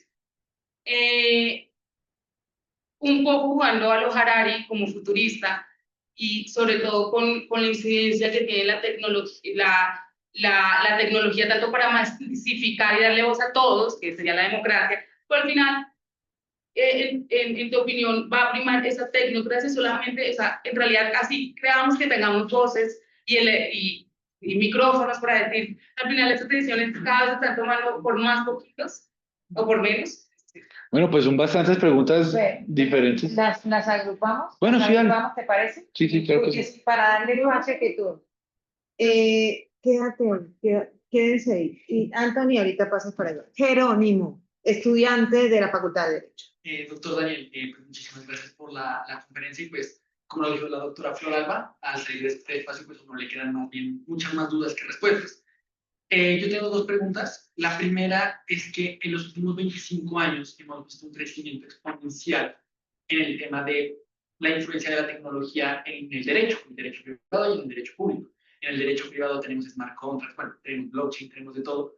Y pues a nivel público, pues todo lo que vimos, pues, las decisiones que acaba tomando la Corte Constitucional. Pero a mí se me queda la duda y es que me parece que los sistemas judiciales, o sea, todo el sistema de derecho, se está quedando atrás con respecto al desarrollo tecnológico, porque me parece que es la primera vez en la historia que el desarrollo, que una revolución, pues le gana el derecho en esa carrera, por así decirlo. Entonces, más que una pregunta, también es una preocupación y es, ¿qué va a pasar cuando nuestras herramientas judiciales se nos queden obsoletas para regular esos temas? Y la segunda pregunta que va muy, digamos, de la mano con la que acabo de hacer es, ¿qué nos espera? Y me gustaría pues, escucharlo de una persona pues, como usted, que tiene tanto conocimiento en el tema, tanto a nivel técnico, a nivel tecnológico, como a nivel de derechos. O sea, en 3 años desde la pandemia hemos tenido un desarrollo de derechos que eran inimaginables. Entonces, sí me gustaría escuchar qué podemos esperar del futuro. Muchísimas gracias. Muchas gracias, Jerónimo. Anthony.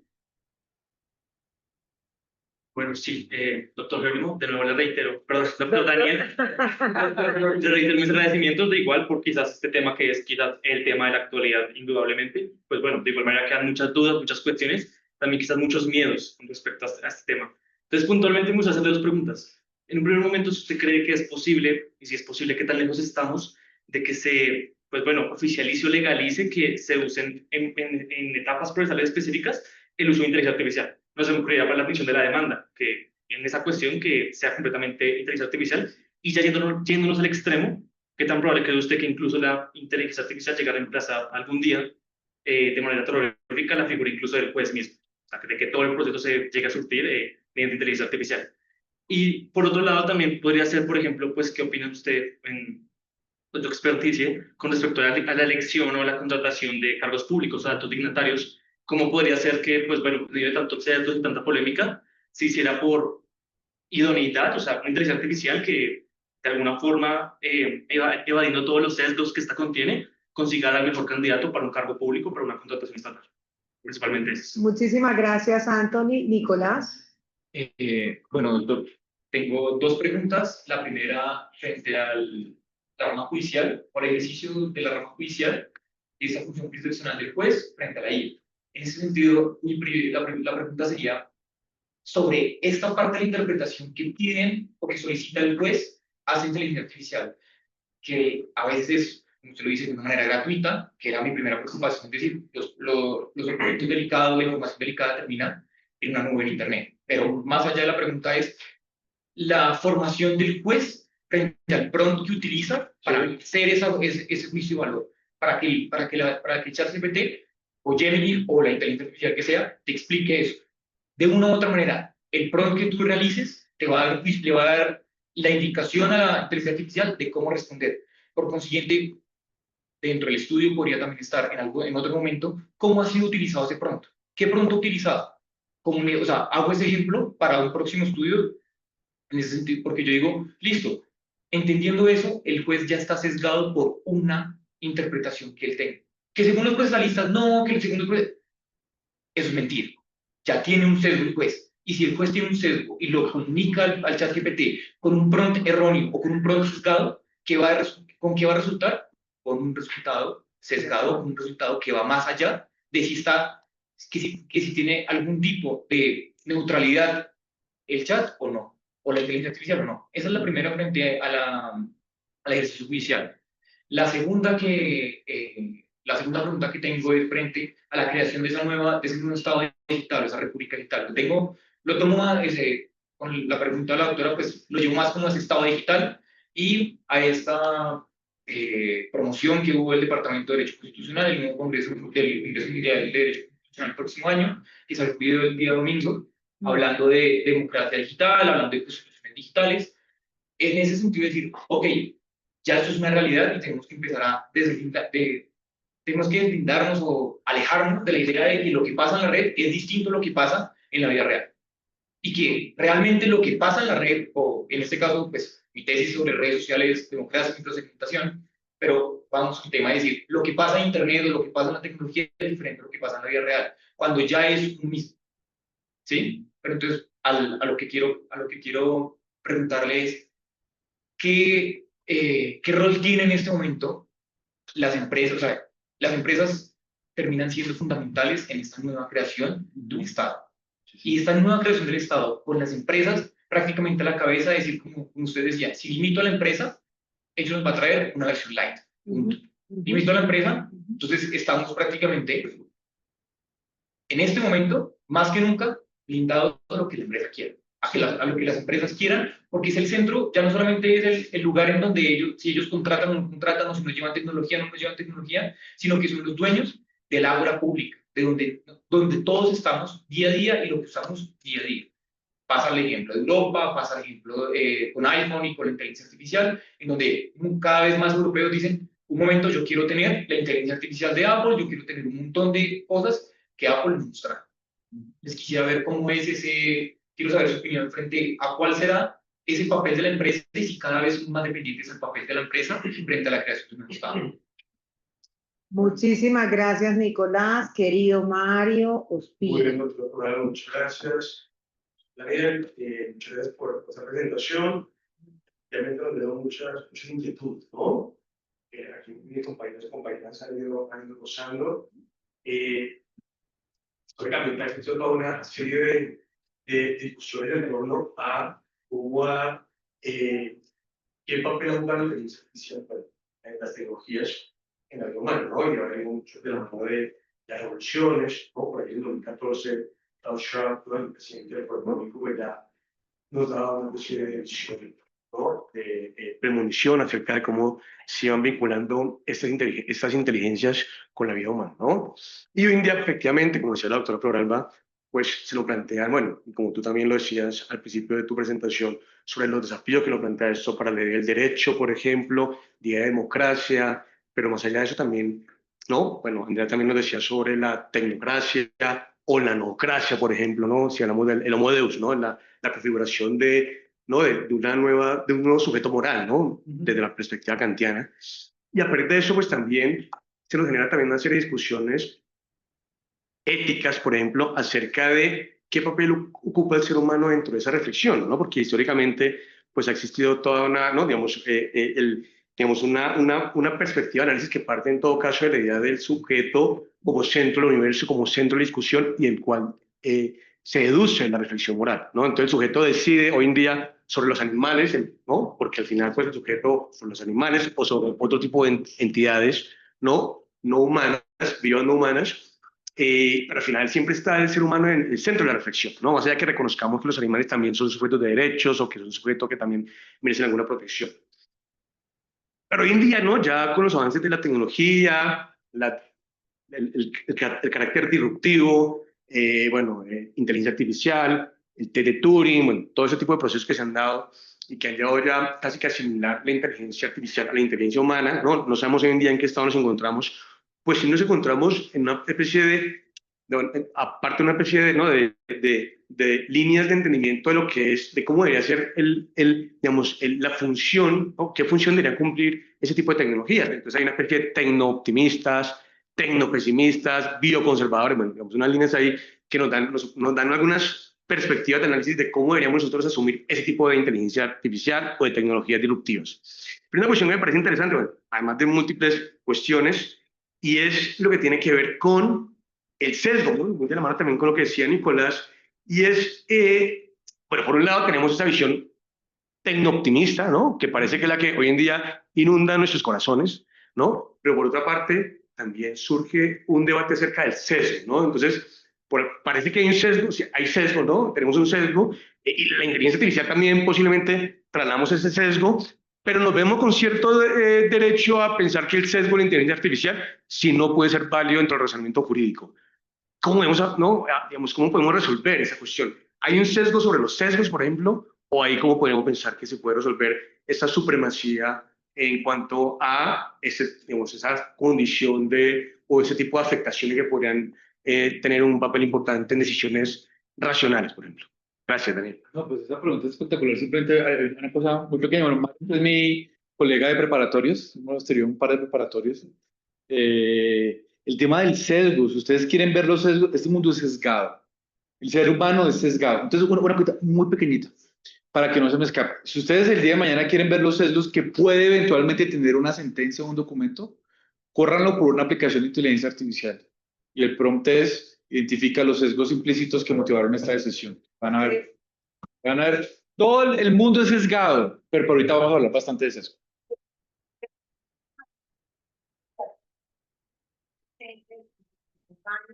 Solo imagino que debe ser Gladys Martínez, no sé si la distingue, pero está conectada.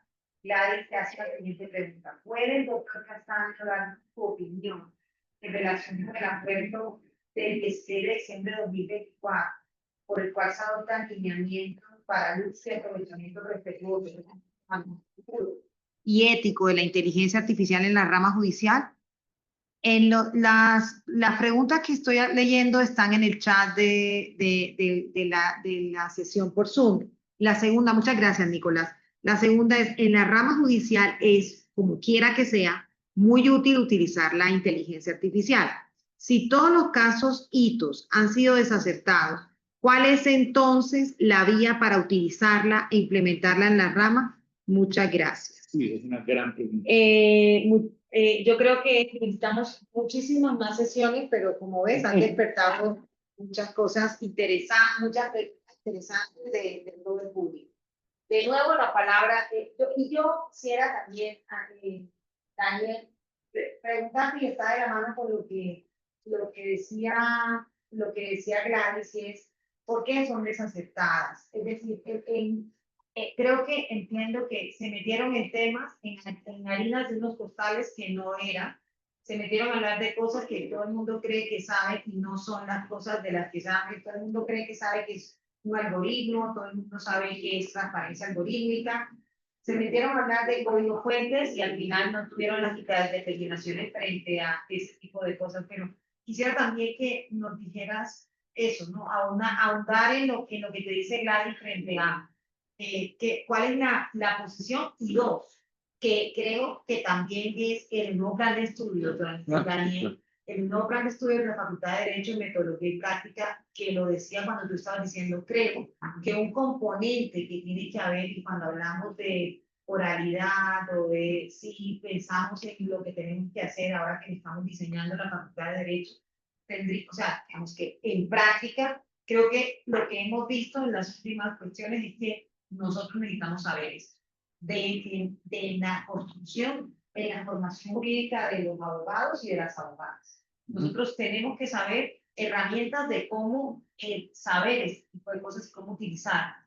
Creo que después tendríamos que sentarnos con el doctor Sierra para ver cómo, con el grupo del Departamento de Derecho Constitucional, para hablar de estos temas, de cómo implementamos esto, o sea, qué es lo que debemos hacer en el proceso de formación de abogados y abogadas. La palabra de nuevo es toda. Pues bueno, doctora, muchísimas gracias a todos y a todas por esas preguntas tan espectaculares. Son como 30 preguntas. Uno podría escribir un tratado de Derecho y Tecnología con esto. Podríamos crear, así habla el externado 2, pero bueno, voy a hacer mi mejor esfuerzo por responder la mayoría. El tema de Estonia es muy interesante. Es en efecto el estado más avanzado en términos digitales, pero Estonia tiene una particularidad y es que es muy pequeñito. Es muy pequeñito, digamos que no ha tenido los conflictos sociales que se han tenido otros países.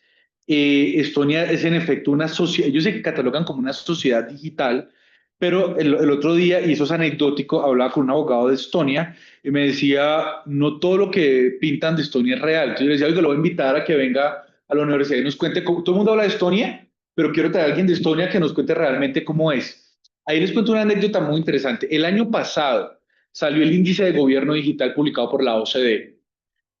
Colombia, entonces Estonia aparece como en el puesto, no recuerdo, el puesto 5 y Colombia sale como en el puesto 7. Digo, oiga, aquí pasa algo. Sí, o sea, al lado de Estonia y Israel. Yo decía, no, un momento, aquí algo no me cuadra. Entonces hice una investigación empírica, una indagación con los diferentes ministerios para que me explicaran cómo alimentan ese índice de gobierno digital. Les resumo la historia, es una encuesta cualitativa de percepción. Entonces ustedes le preguntan, doctora, ¿qué tan digital eres? Entonces, yo soy muy digital, listo, entonces somos muy digitales. Luego eso lo agregaban y lo mandaban a la OCDE y por eso Colombia salió ahí punteando. Sí, ahí está, fue un estudio que publiqué el año pasado en el libro de las jornadas con todos los datos. Entonces eso para tenerlo en cuenta. La pregunta que más es de República y Estado súper acertada, no sé, es algo en construcción. Ahí fui, como dirían los gringos, sloppy, es un poquito abonado para uno y para el otro, pero hace falta concretar y definitivamente voy a tener muy en cuenta tu recomendación. El tema de intervención humana, y aquí voy a agrupar varias. ¿Qué se ha hecho en materia de arbitraje, es decir, justicia privada con autorización estatal e inteligencia artificial? Miren, el principal caso de eso es un caso de eBay, seguramente han visto esta plataforma de comercio electrónico. Hace muchos años creó un sistema de arbitraje automatizado y privado para resolver todas las quejas que se daban entre los usuarios de la plataforma. Hay un libro publicado por el profesor Colin Rule, que es profesor del Departamento de Innovación. Ha estado aquí en Bogotá un par de veces. Cuando vaya a venir, aprovechenlo y lo invitan acá. Y él tiene un libro sobre eso. Entonces muestra cómo estas empresas han creado estos sistemas para adjudicar controversias en masa y ha funcionado muy bien. El tema de tecnocracia, miren, si hay algo más peligroso que una democracia desinformada es una tecnocracia, porque eso da lugar a otras cosas. Entonces eso da lugar entonces a una dictadura de los técnicos. Hay dos libros, uno de Ivan Selinger, que les recomiendo, que habla mucho de esto, que se llama como Tecnología y Democracia. Es espectacular. Selinger muestra un modelo escandinavo que me parece a mí alucinante, y es unos modelos que se crearon para validar, creo que unas decisiones en materia ¿de qué era? En materia medioambiental. Entonces escuchen esto, son unos consejos locales de elección popular, pero para poder ser candidato yo tengo que cumplir ciertas credenciales. Yo tengo que tener estudios, experiencia. Entonces él muestra cómo hay un background de experiencia, pero en últimas es la gente la que vota por sus candidatos. Entonces, como las decisiones que toman esos consejos, pues no es de cualquier ciudadano a pie, sino es gente que tiene experiencia. Obviamente, pues esto no se podría pensar en un congreso, ¿no? Pero eventualmente uno sí puede pensar en una figura intermedia o para que lo tengan por lo menos como referencia. Hay otro libro en Estados Unidos espectacular que se llama La Quinta Rama del Poder, The Fifth Branch, que habla del ascenso de la tecnocracia y de los riesgos que tiene la tecnocracia para la democracia y todos los problemas que tiene. Entonces hay que tener en cuenta que la fórmula no es única, la fórmula no es fácil. Yo creo que esa fórmula se va construyendo sobre la marcha. Muchas preguntas sobre el futuro. ¿Qué se nos viene? Yo creo que se nos viene inteligencia artificial general, superinteligencia, es decir, una inteligencia artificial que excede al humano en todo. Ya el debate si eso va a tener conciencia o no, es un debate mucho más profundo, es un debate filosófico mucho más complejo. Incluso yo les hago una pregunta. Para no hablar de la conciencia, tendría que hablar de la singularidad. Y yo les hago una pregunta, ¿qué los hace a ustedes singulares en el mundo? ¿Cuál es la misión específica que ustedes vinieron a cumplir al universo? Y yo la hago en clase y la gente empieza a mirar por otra parte. Y digo, no me voltee la mirada, míreme y respóndame, no sé. Entonces, si los seres humanos nos cuesta, ¿cómo esperamos que una máquina lo desarrolle? Eso lo ha trabajado de forma muy bonita la ciencia ficción. El libro Yo Robot de Asimov trata ese tema. Ese robot que es el robot rebelde, cuando le preguntan cuál es tu misión, él dice, mi misión es salvar a la humanidad, por eso mi padre me dio una armadura reforzada, me dio la capacidad de no obedecer las tres leyes de la robótica. Entonces, esa es la misión del robot. Entonces, miren que eventualmente ese robot, entre todos los robots, tiene una misión específica, repito, muy difícil de verlo en la práctica. Sin duda alguna, habrá una revolución de derechos digitales. Y esa es una pregunta que yo he visto y que me llama mucho la atención. Por ejemplo, neurotecnologías.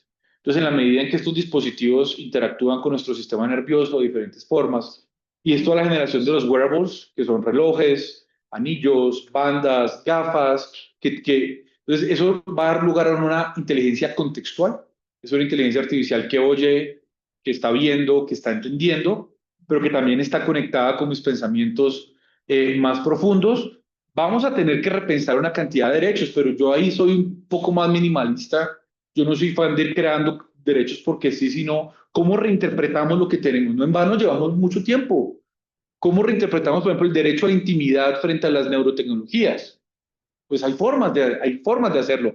¿Cómo interpretamos el debido proceso? Imagínense el día de mañana que en un interrogatorio de parte y que el juez le pida, no, venga, páseme los logs de sus gafas inteligentes, yo quiero saber cómo estaba su ritmo cardíaco cuando estaba respondiendo eso. ¿Hasta qué punto eso va a ser posible o no?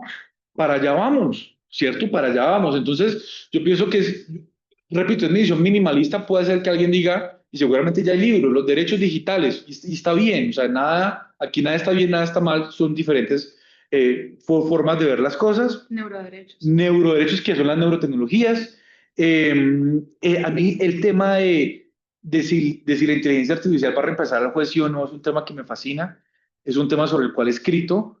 Recientemente publiqué un artículo en la Universidad de California Davis en Estados Unidos, en el Journal, el que quiera se lo envío. Se llama Justicia como Servicio Digital y el futuro de la multiplicidad legal. Entonces yo ahí parto desde la filosofía del derecho y es cómo entiendo el componente humano en la justicia y cómo entiendo el componente técnico. Entonces ahí todo el mundo se empeña en hablar de reemplazo y cuando yo hablo de reemplazo hablo de la singularidad, pero para que haya singularidad debo tener una máquina que sea superior al ser humano y que tenga una conciencia. En su lugar yo prefiero estar alineado con una postura de Kenneth Goldberg, que es un profesor de ingeniería de la Universidad de California, Berkeley, donde yo tuve la oportunidad de estudiar, y Kenneth Goldberg habla de multiplicidad. Dice, mire, no nos imaginemos un futuro donde la máquina nos reemplaza. Es imposible. El hombre y la mujer son la medida de todas las cosas. Hablemos de entornos colaborativos. ¿Cómo creamos flujos, espacios donde las máquinas y los seres humanos puedan coexistir, puedan colaborar? Mientras la máquina hace el esfuerzo de puro procesamiento, velocidad y capacidad, el ser humano trae intuición. El ser humano trae sus sentimientos, el ser humano trae su creatividad. Entonces yo ahí creo que hay que hablar de multiplicidad. En temas judiciales, eso nos da lugar a un debate sobre la qualia. Entonces la qualia es algo que se ha debatido en la filosofía del conocimiento y es que nos hace realmente humanos. Y básicamente, ¿qué es la qualia? La qualia es ese componente, ese toque de humanidad de las experiencias. Entonces, ¿a quién de aquí le gusta el mangoviche, le gusta el lulo o le gusta o el chontaduro, bueno, piensen la última vez en la que comieron algo así agridulce y sientan como sus papilas se estimulan. Esa es la qualia. Entonces, el ser humano recibe información no únicamente a través de los oídos, ni lo hace visualmente, sino que también lo hace a través de sus papilas gustativas, lo hace a través de la piel. La piel es el órgano humano más grande. Nosotros recibimos datos, experiencias sensoriales a través de todos nuestros órganos. Entonces, cuando yo me estoy tomando una lulada, no solamente la estoy viendo, la estoy escuchando, sino que la estoy experimentando. Y eso es lo que nos hace a los humanos humanos. Entonces, hay un debate si la inteligencia artificial puede tener qualia o no. Muy difícil. Yo a una máquina le puedo describir qué se siente montar en bicicleta, pero la máquina no va a sentir el viento pegándole en la cara o qué pasa cuando me enredo, me caigo y me raspo. Yo le puedo contar, pero la máquina nunca va a experimentar eso. Y ojo, que esas sensaciones, experiencias, son básicas para administrar justicia. Entonces los jueces son humanos y ahí también hay que reaccionar frente a la postura clásica. Entonces aquí, yo me acuerdo, en primer y segundo año nos decían, el juez es un superhombre, nos hablaban de Kelsen, de Bobbio, entonces el juez está en ese supermundo y toma la premisa mayor y la premisa menor. No, los jueces crecen en algún lugar, los jueces tienen experiencias y ojo, esas experiencias forjan nuestra personalidad, forjan nuestros sesgos. Todos los seres humanos estamos sesgados. Vivimos en un mundo sesgado. El sesgo surge a partir de la experiencia, positiva o negativa. Surge a partir de los traumas. Entonces, él puede hacer que el caso implícitamente le recuerde al juez algo de su niñez y eso lo lleve a que rompa la balanza a favor de alguien en el proceso. Entonces, si los seres humanos estamos sesgados, ¿cómo esperamos que las máquinas no lo estén? Es imposible, las máquinas únicamente reproducen lo mejor y lo peor de los seres humanos. Claro, entonces yo me acuerdo que en el doctorado había una materia que se llamaba implicit bias, sesgos implícitos, todos estamos sesgados por todo y hay una cantidad de sesgos y uno se mete con consideraciones heurísticas, hay un plano y hay como 200 sesgos diferentes y entonces luego viene la economía conductual de cómo aprovechamos esos. Entonces miren, en mercadotecnia la tienen clarísima, cómo aprovecho yo los sesgos para venderle a usted más cosas. Entonces, por ejemplo, IKEA. Entonces hay un sesgo y es, entre más tiempo y energía usted invierte en algo, más apegado está. Entonces la estrategia de IKEA de venderle el mueble desarmado no es porque les dé pereza, es porque cuando usted se lleva ese mueble para su casa y se sienta, usted está dejando algo suyo en el mueble. Entonces, miren, el sesgo implícito, economía conductual, mercadotecnia, y yo lo utilizo para generar un stickiness effect y eso digamos que está muy, muy documentado. El derecho eso cómo juega, pues hay una cantidad de cosas que se pueden hacer ahí. En este artículo que yo les cuento, no porque pues, sea la gran cosa, sino porque pues, está actualizado, yo encontré un estudio en la Universidad de Yale de psicólogos que lograron conceptualizar la qualia. La qualia existe. Entonces, la qualia en términos judiciales, el primero que habló de ella fue Carl Welling, uno de los principales exponentes del realismo jurídico norteamericano, lo cual no es el realismo no es muy bien recibido por estos lados, pero existe. Llewellyn habla de un situation sense, como un sentido de las situaciones, que el juez está enterado de lo que está pasando. Luego hubo otro realista que fue Hutchison, que lo llevó al extremo y publicó un artículo que habla la teoría del pálpito. Entonces dice, los jueces fallan con base en su pálpito. Tampoco. Pero sí hay unas consideraciones subjetivas y humanas que marcan la manera como se administra justicia. Eso fue en el 50, en el 60. Yale hace 5 años realiza un estudio empírico y dice, ese situation sense del que habla Carl Llewellyn existe. Los jueces sí pueden mostrar ciertas inclinaciones con base en esos sesgos, pero esa no es la mejor parte. Como ya sabemos qué es y cómo funciona, lo podemos anticipar y lo podemos combatir. Entonces podemos combatir el sesgo de discriminación con capacitación. Entonces, si capacitamos a los jueces frente a estas cosas, reducimos la discriminación en ciertos casos. Entonces, ¿cómo eliminamos el sesgo en la toma de decisiones? Es imposible. ¿Qué podemos identificar ese situation sense, esa qualia, y a partir de ahí construir programas de capacitación para enseñar a la persona a estar alerta a eso y cómo pues, puede reaccionar? El tema de los prompts me parece espectacular. El prompt, para los que no saben, es la instrucción que uno le da a un modelo de lenguaje para que reaccione. El comando, esa instrucción. Entonces, en términos muy técnicos, le recomiendo una conferencia de un ingeniero que se llama Karpathy, que es uno de los jefes de tecnología de Tesla, es un famoso ingeniero en Stanford. Y él habla, estamos en una revolución del software, donde los modelos de lenguaje es el nuevo sistema operativo. Entonces, yo ya no hablo en código, yo ya hablo en lenguaje natural. Pero ese lenguaje natural está cargado de emociones, está cargado de sesgos. Yo recuerdo que hace años tuve un experimento en Stanford con unos científicos y les decía, bueno, yo usted le va a dar un principio del derecho. ¿Cómo traduce usted el principio del derecho a código? ¿Saben qué hace el ingeniero? El ingeniero toma ese principio del derecho no dañar, o si dañas pagas, lo desagrega en varias reglas, pero cuando yo estoy desagregando, estoy interpretando. Entonces resulta que el código también refleja la interpretación que del derecho o que de la ética hace el ingeniero que tal vez no tenga ninguna formación. Yo aquí les cuento, el primer proyecto de inteligencia artificial y derecho que yo tuve en Colombia, en el mundo real, fue en el 2018. Y estaba trabajando con un grupo de ingenieros del sector público y estábamos hablando de por qué tenían que tener en cuenta unas coordenadas legales que nos daba la jurisprudencia. Donante dice, doctor, ¿por qué tenemos que tener en cuenta la Constitución y los derechos fundamentales? Entonces ahí nos demoramos 2 semanas explicándoles Constitución, derechos fundamentales, curso básico, pero entonces miren la importancia. Y es capacitación, es simplemente capacitación. Ese tema del prompt, y ahí hay algo, no hay ninguna acción neutra. Y hay unos artículos muy bonitos, uno publicado por un profesor Hearst, H-E-R-Z, que habla que toda acción viene cargada de un significado y un motivo, y eso se complementa con otro paper muy bonito que se llama The Law of the Planned Society de Charles Reich, que dice toda decisión conlleva una decisión sobre valores, un value choice.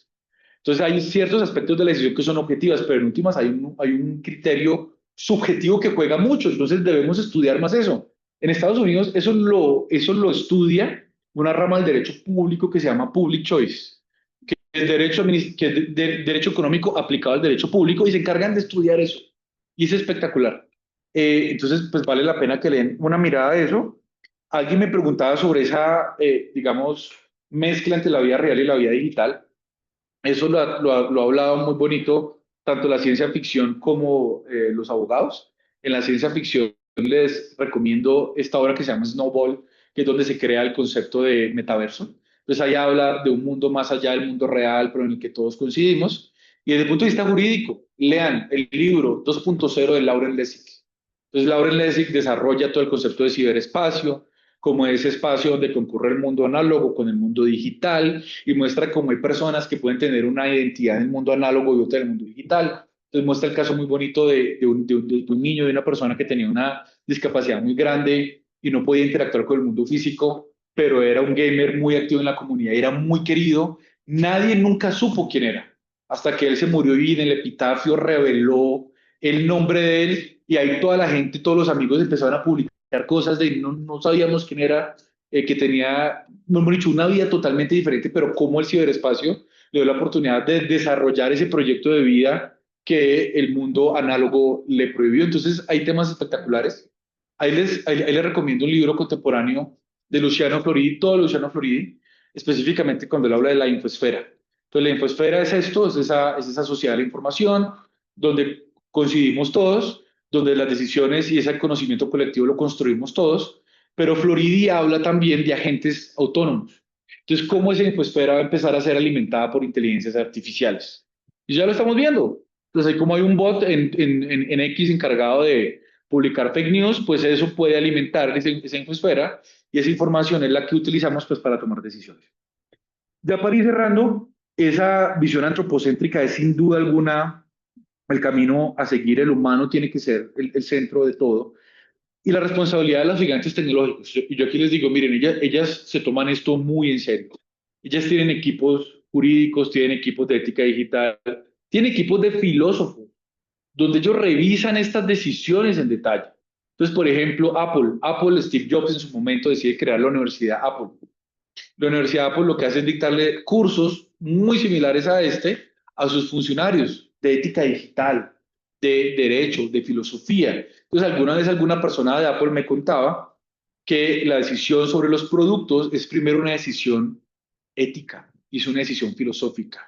Y me ponían un ejemplo muy bonito. Cuando estaban desarrollando la aplicación de los mapas, necesitaban crear unos sensores de proximidad. Y la primera pregunta filosófica es: ¿qué significa proximidad? ¿Qué significa estar cerca? Entonces, está ese debate interdisciplinar. Cuando el equipo interdisciplinar acuerda sobre un threshold, un umbral, llevan eso al producto. Y así hay muchas empresas y prueban los productos, hay grupos de interés, hay políticas globales, pero con enfoque regional, tienen alianzas con sociedad civil, con academia, hacen un muy buen trabajo para intentar anticipar lo que más se pueda. Y aquí les cuento algo muy interesante. Alguna vez hablando con el director de tecnología de un gigante tecnológico, me contaba que el criterio de justicia que ellos utilizaban en esa empresa era el de John Rawls. Entonces, ojo, ellos leen Sofía. Así como pudo ser John Rawls, también pudo hablar de justicia para erizos de Dworkin o de Nozick o el que quieran. Entonces, miren lo bonito que es esto. Gran parte por la cual yo terminé haciendo esto fue porque un profesor mío en Estados Unidos es un profesor de la Universidad de Apple y nos dictó un curso de cómo el diseño de los productos Apple responde a valores ilustrados, igualdad, acceso, no discriminación, cómo había todo un debate filosófico y teórico y cómo eso terminaba convirtiéndose en un producto. Y hacía una comparación con el Central Park de cómo hay también un análisis filosófico y ético en términos arquitectónicos. Entonces, cómo el Central Park responde a unos criterios de la época donde se quería dar un espacio a las clases medias de recreación. Y entonces, cómo es simplemente espectacular, pero para que lo sepan, que los gigantes se lo toman muy, muy en serio. Y para finalizar el tema de inteligencia artificial general, pues yo creo que eso es lo que se viene. Sin duda alguna hay que prepararse. Y lo que nos preguntaba Gladys, si no estoy mal, sobre el acuerdo es un gran primer paso. A mí me parece clave que hayan reglas. Con lo que no estoy de acuerdo es con esa postura restrictiva, con esa postura de negar, de decirle al juez, usted no puede utilizar inteligencia artificial en versión gratuita, pero a su vez no lo doy una herramienta. Entonces viene el juego de la rana o el juego del topo. Yo le estoy dando en la cabeza, pero ese servidor judicial que está abogado y que tiene 1000 problemas, va a buscar la forma de hacerlo. Ahí también algo que es muy criticable. Le pone una carga desproporcionada al servidor judicial. Y el servidor judicial, usted es responsable por verificar y conocer los datos de entrenamiento del modelo que está usando. Si esto está protegido con secreto empresarial, ¿cómo esperamos que el oficial mayor del juzgado de Caparrapí le lea una petición al gigante tecnológico y diga, oiga, cuénteme usted cómo entrenó sus datos? Entonces es irreal, es simplemente irreal. Entonces yo sé que están trabajando en una segunda versión, ojalá sea más abierta que la primera, ojalá haya una convocatoria mucho más amplia, a pesar de que la primera la tuvo, pero sobre todo que haya un input técnico, es técnico, que no se sienten con abogados, que se creen ingenieros, que son muchos, sino que se sienten con los ingenieros, que son los que realmente saben cómo se cumple y se hace esto. Y para rematar, ¿por qué creo que son desacertadas? Porque creo que están desconectadas del estado del arte. Creo que se enfocan más en la revisión de literatura, más en comparar, en citar qué está pasando, de en entender técnicamente cuál es el fenómeno, cuáles son las repercusiones técnicas, sociales, económicas del fallo y evaluar dentro del estado del arte realmente qué puede hacer Colombia y qué no puede hacer. Siento que es más por crear precedentes, por decir yo fui el primer magistrado que lo dije, más que ese debate, y ahí pues hago un llamado general. Estos casos deben tener una participación amplia y no simplemente limitarse a las universidades, a ciertas universidades o a ciertos grupos, sino que se debe permitir que las personas concurran activamente a esto. Por ahí también pues me lleva una reflexión. ¿Es algo que debería estar haciendo yo para resolver el caso o quiero crear una política pública? Y la respuesta correcta es sí, de todo lo que sea necesario para resolver el caso concreto. Si hay un tema de un estado de cosas inconstitucional muy amplio, muy grave, hágalo, pero hágalo de manera informada y no simplemente déjese llevar por la pregunta que es sexy y que lo va a ayudar a usted a decir que fue el primero en proyectar un caso de eso. Muchísimas gracias, Daniel, por tu participación. Gracias. Gracias a todos y a todas las que conmigo, con nosotros, aquí en la sesión número 13 de la Cátedra Periodista. Los invito para el próximo 16 de septiembre con nuestro querido profesor Héctor Vargas Baja, que también nos acompaña, en una sesión interesante sobre cuál es la percepción ciudadana que tiene, cuál es la percepción ciudadana del acceso a la administración de justicia. Y cierro esto diciéndole a Daniel que seguramente será invitado al Observatorio de Agenda Legislativa, porque hay un proyecto que acaba de presentar el Ministerio de Telecomunicaciones sobre el derecho a Internet, y que creo que valdría la pena que pudieras acompañarnos a hacer una especie de concepto para esto. Muchas gracias para todos. Buenas tardes. Muchas gracias a todos y a todas por venir.